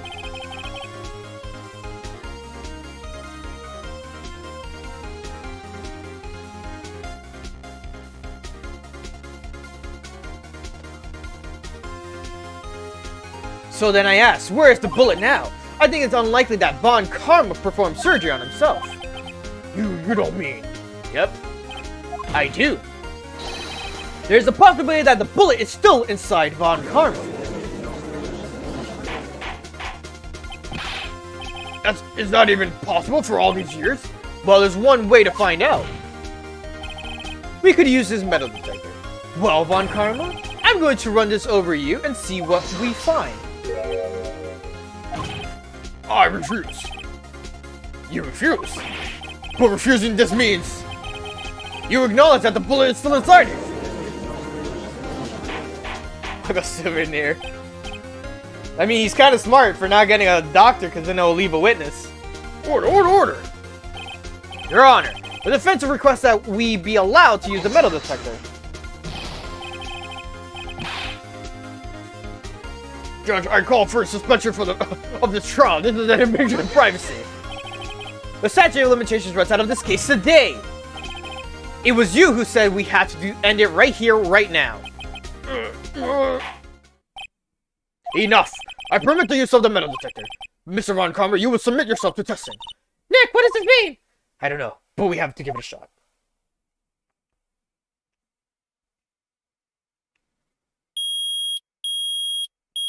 That's fucking loud in my ears. Ow! They reacted. Something is landing in his right shoulder. The bullet. Mr. Von Karma. You. It was you. I was afraid this would happen, and so I remained silent. Indeed, there's a bullet in my shoulder. However, it has nothing to do with this incident. What?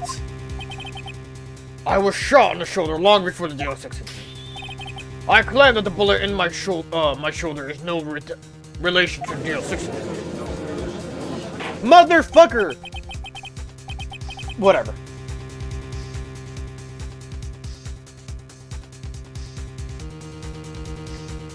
But Mr. Von Karma, can you prove that? I have no obligation to prove anything. It is Mr. Wright who must prove something here, not I. Mr. Wright, well, can you prove it? Can you prove that the bullet in Von Karma's shoulder was really the DL6 incident? Of course you can't. You don't have any evidence of the DL6 incident. That's because you took it out of the records room yesterday. With no proof, you cannot convict me of any crime. Still sorry, Mr. Wright. No, I'm the one who's sorry, Mr. Von Karma. What? You were close!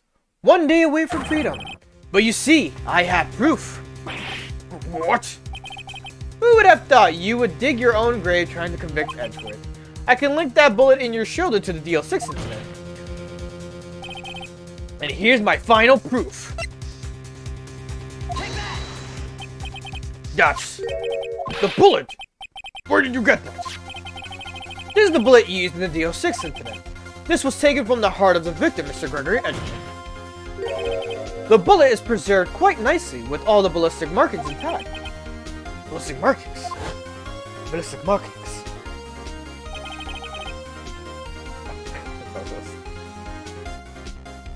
You may recall the term. It came up in the first trial 2 days ago. Ballistic markings are the fingerprint. Yeah, we know. We have 2 bullets in our possession. One, the bullet removed from Gregory Edgeworth's heart. The other, Mr. Von Karma, and the bullet buried in your shoulder. We could analyze both bullets. Then, if the markings matched, we would know that both bullets had been fired from the same gun. The very same pistol, in other words, the murder weapon that killed Gregory Edgeworth. Mr. Von Karma, you will let us remove the bullet from your shoulder. Then we'll compare the ballistic markings to those on this bullet. And solve this case once and for all. Well, Mr. Von Karma?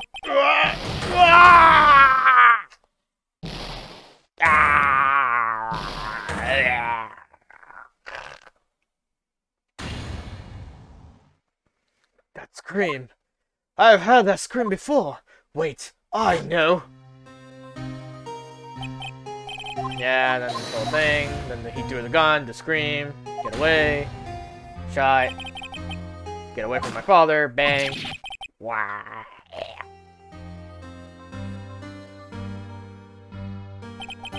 It's that scream I heard in the elevator. 15 years ago. Von Karma, it was you who screamed.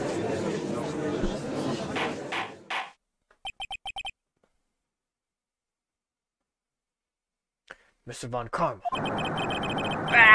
That's right. Only you would dare defy me! So it was you. You and your father are my pets! Your father shamed me with the penalty of my record. And you left a scar on my shoulder that would never fade. I'll bury you! Bury you with my bare hands! Death! Death! There you go, slamming his head. 15 years earlier. Chief Prosecutor, I am sorry. Von Karma. It's not like you make this kind of error. I never would have thought that Edgeworth would be the one to catch you. I was careless. I'm sorry. I'm sorry, but you will have to be penalized. 15 years ago and matched it. I mean, yeah, if it... Well, here's the thing, right? This moment for Edgeworth got him traumatized. And he's been having this nightmare literally day in and day out. So him remembering that scream is gonna be on loop. So then he matched it for sure. Like, he's like, oh wait, that's the scream. I've covered for you in the past, but not this time. Edgeworth. Oh, the shock like none I have ever known. Me, penalized? Took hours for me to regain my composure. Suddenly, I found myself in the darkness. I was in the courtroom. The scream I heard in my dream. In my nightmare. I was wandering there without thinking where I was going. The room was pitch black. The lights must have gone out. I went all into the hall and felt my way to the elevator. Pressed a button, but nothing happened. Then there was a noise. Got shot. I was in pain. A horrible burning pain in my shoulder. Just then the lights came back on and the elevator door opened before my eyes. Oh, that's why the elevator door literally opened. I was like, I was like, he had to perfectly align his gun to like hit where the hole is if he did that. I saw 3 people inside, all lying unconscious from the oxygen deprivation. Much to my surprise, a pistol lay at my feet. I knew then it was my destiny. Merry Christmas. In his last moments, Gregory Edgeworth was still unconscious. He died never knowing who had shot him. Later he spoke, though, through a medium, blaming Mr. Oki. He was fooled. It was a perfect crime.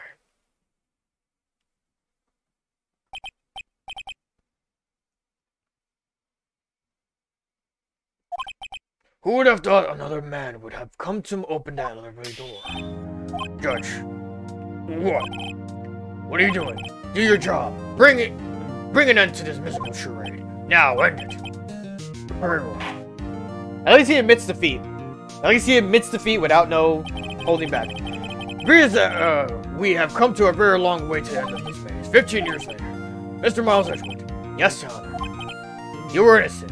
You are innocent. As you said, it was all a nightmare. Yes, Your Honor. This court finds the defendant, Miles Edgewood, not guilty. Hell yeah.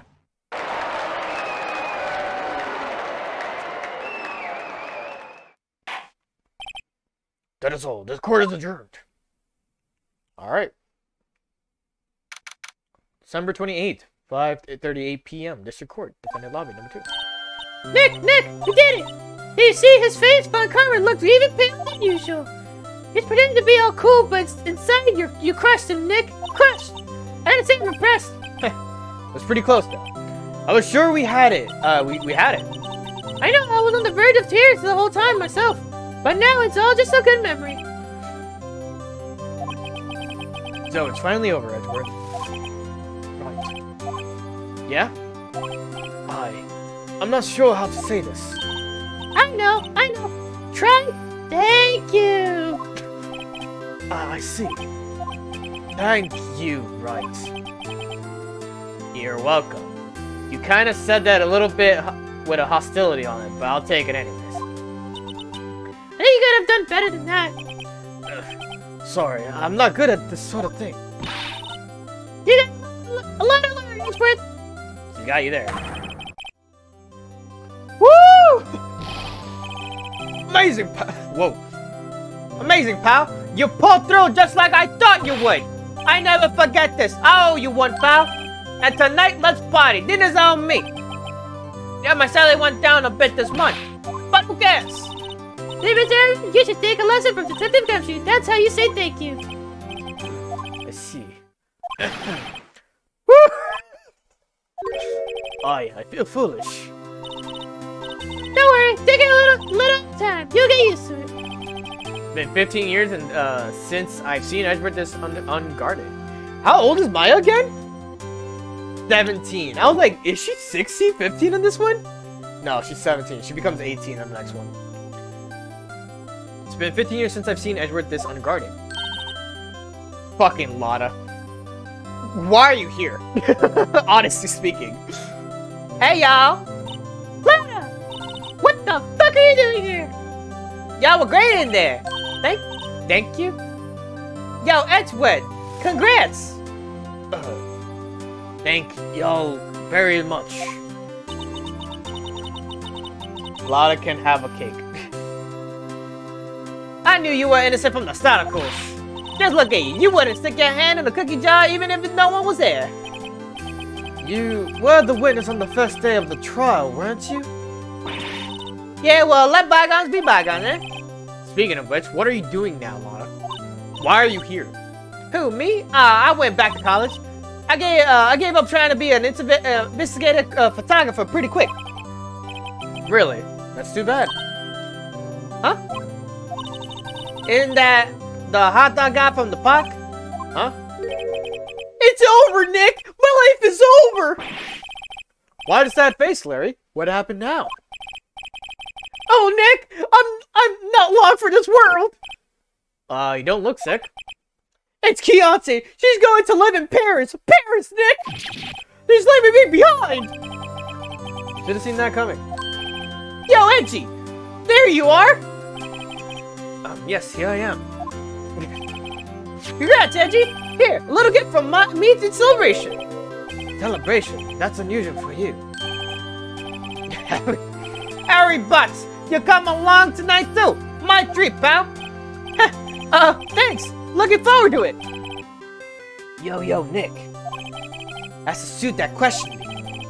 When he says treat, that's not police talk for prison food, right? Right?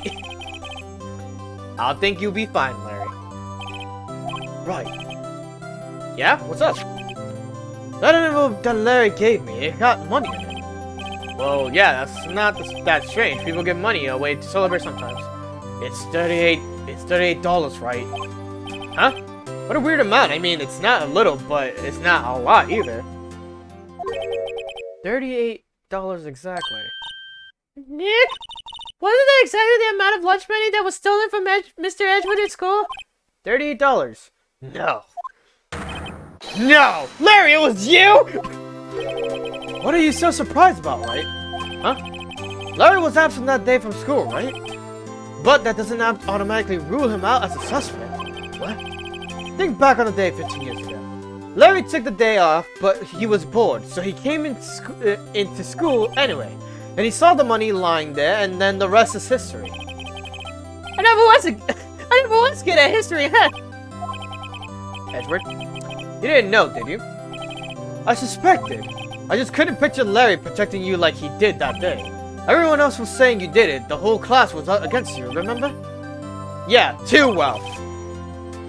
Right, you may not know this, but we used to have a saying back in school. When something smells, it's usually the bugs. I know!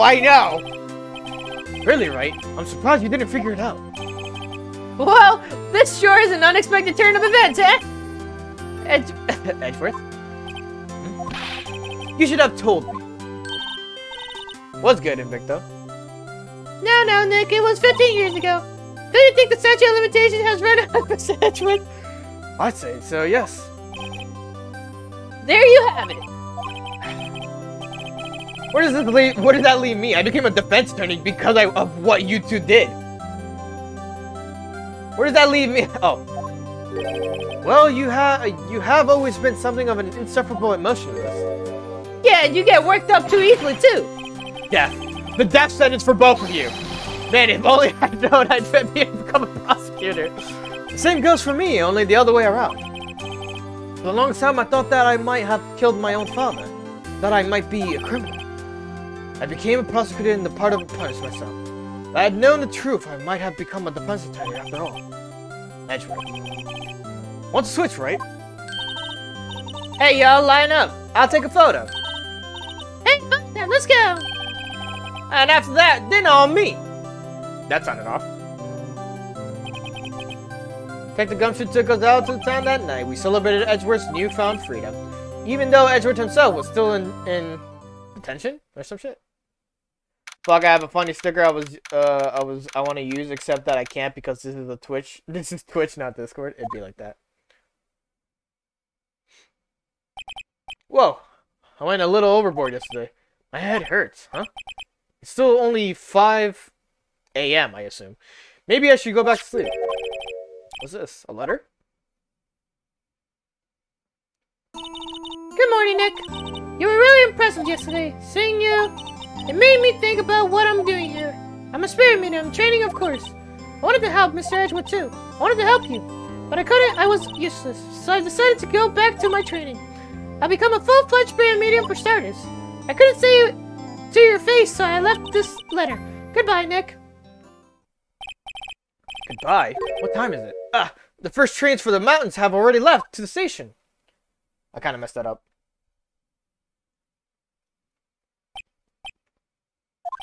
I guess I'm too late. Hey! Nick! Maya? So, you're leaving? Yeah, it's hard being a spirit medium who can't talk to spirits. And I think you'll be fine without me, Nick. Be good, okay? I have to pee, kind of. Wait! What? I never could have saved Edgeworth without your help. Huh? On the last day of the trial, I heard Emia's voice. You heard my sister. Yes, only her voice, but still. It was at the very end when I thought we'd lost everything. Well, that's my sister for you. Take the Gumshoe helped and Mr. Grossberg and even Larry. I'm the only one who couldn't help. I was useless, Nick. But you were the one who stopped Von Karma, Maya. Huh? I didn't do anything. All I did was wander around in a daze. Sorry, but I have evidence that you helped. Evidence? Show Maya some evidence to cheer her up. And it was this one. A bullet. Von Karma was convinced he had taken all the evidence pertaining to DL6. But you were the one who rescued the last piece of evidence we needed. This was the bullet that put an end to Von Karma. And you were the one who gave it to me. Nick. Thanks, Maya. I couldn't have done it without you. I'll be back soon. Huh? I'm going to complete my training and come back. Okay, I'll be waiting. Of course you will. You can't run the office by yourself. You're helpless. I don't know about that. So, this is it.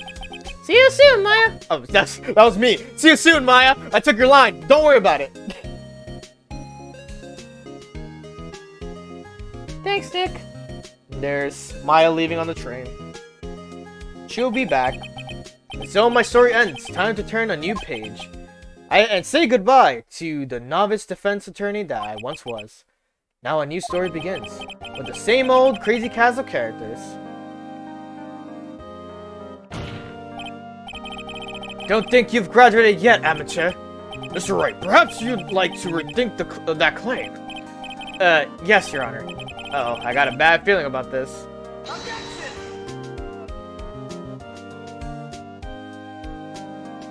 We technically completed... There's one more episode, but we technically completed the main first game.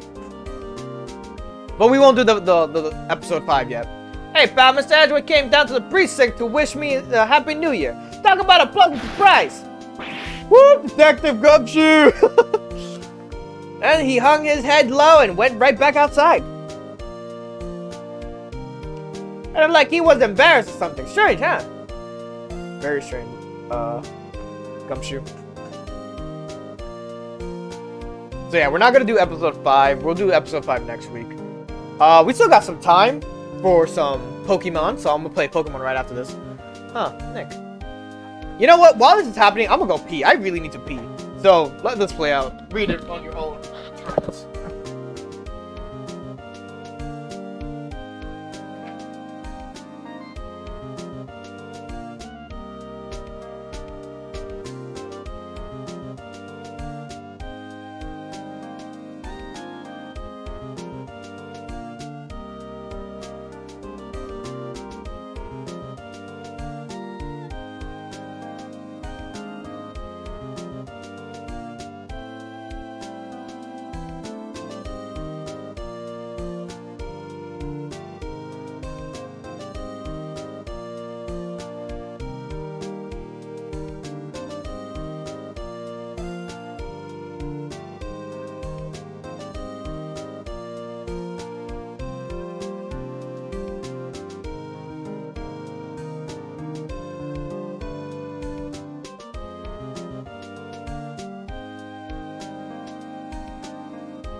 Alright, I'm back. What did I miss?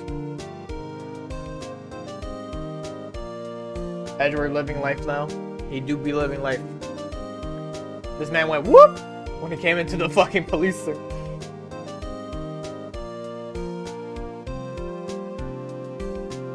I don't feel like reading any of these characters right now, plus it's just on auto read. My voice hurts already, and I'm like, I still have to do some reading. Your avatar was moving by itself? It normally does. Or like repositioning itself to the middle center. Ah. You mean like right as I left, right? Because like it literally, once I left and I was like here, it starts repositioning itself back to normal. But sometimes if it's, I think the chair sometimes just has a moment where it like, I think the camera is detecting it as a face or whatever. And it just like fucking does it.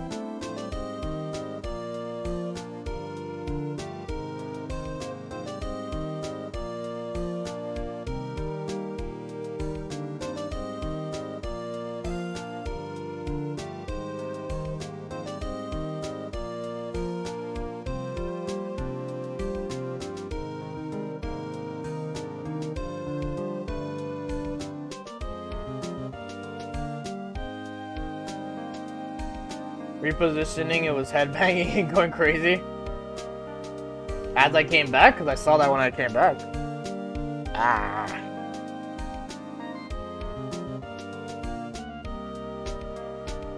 So once it like detects like a glimpse of like my face, it just like automatically just starts freaking out.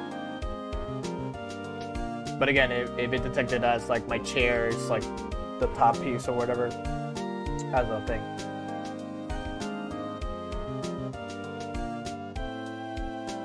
There you go. In memory of Mia.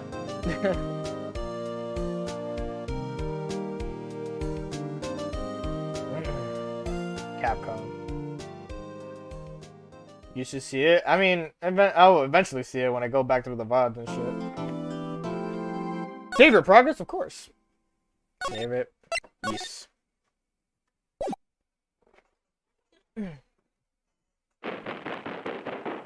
Oh. Great. So what's to happen next week? Here you go. A little tidbit trailer for you.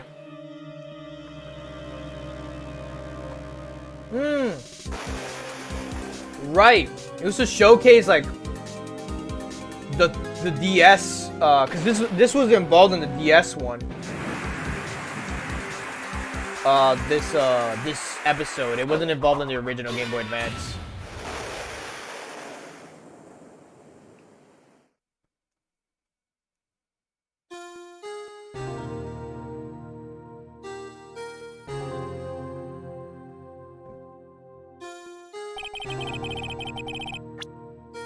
Nope, we're not seeing this. That was just a trailer for next week.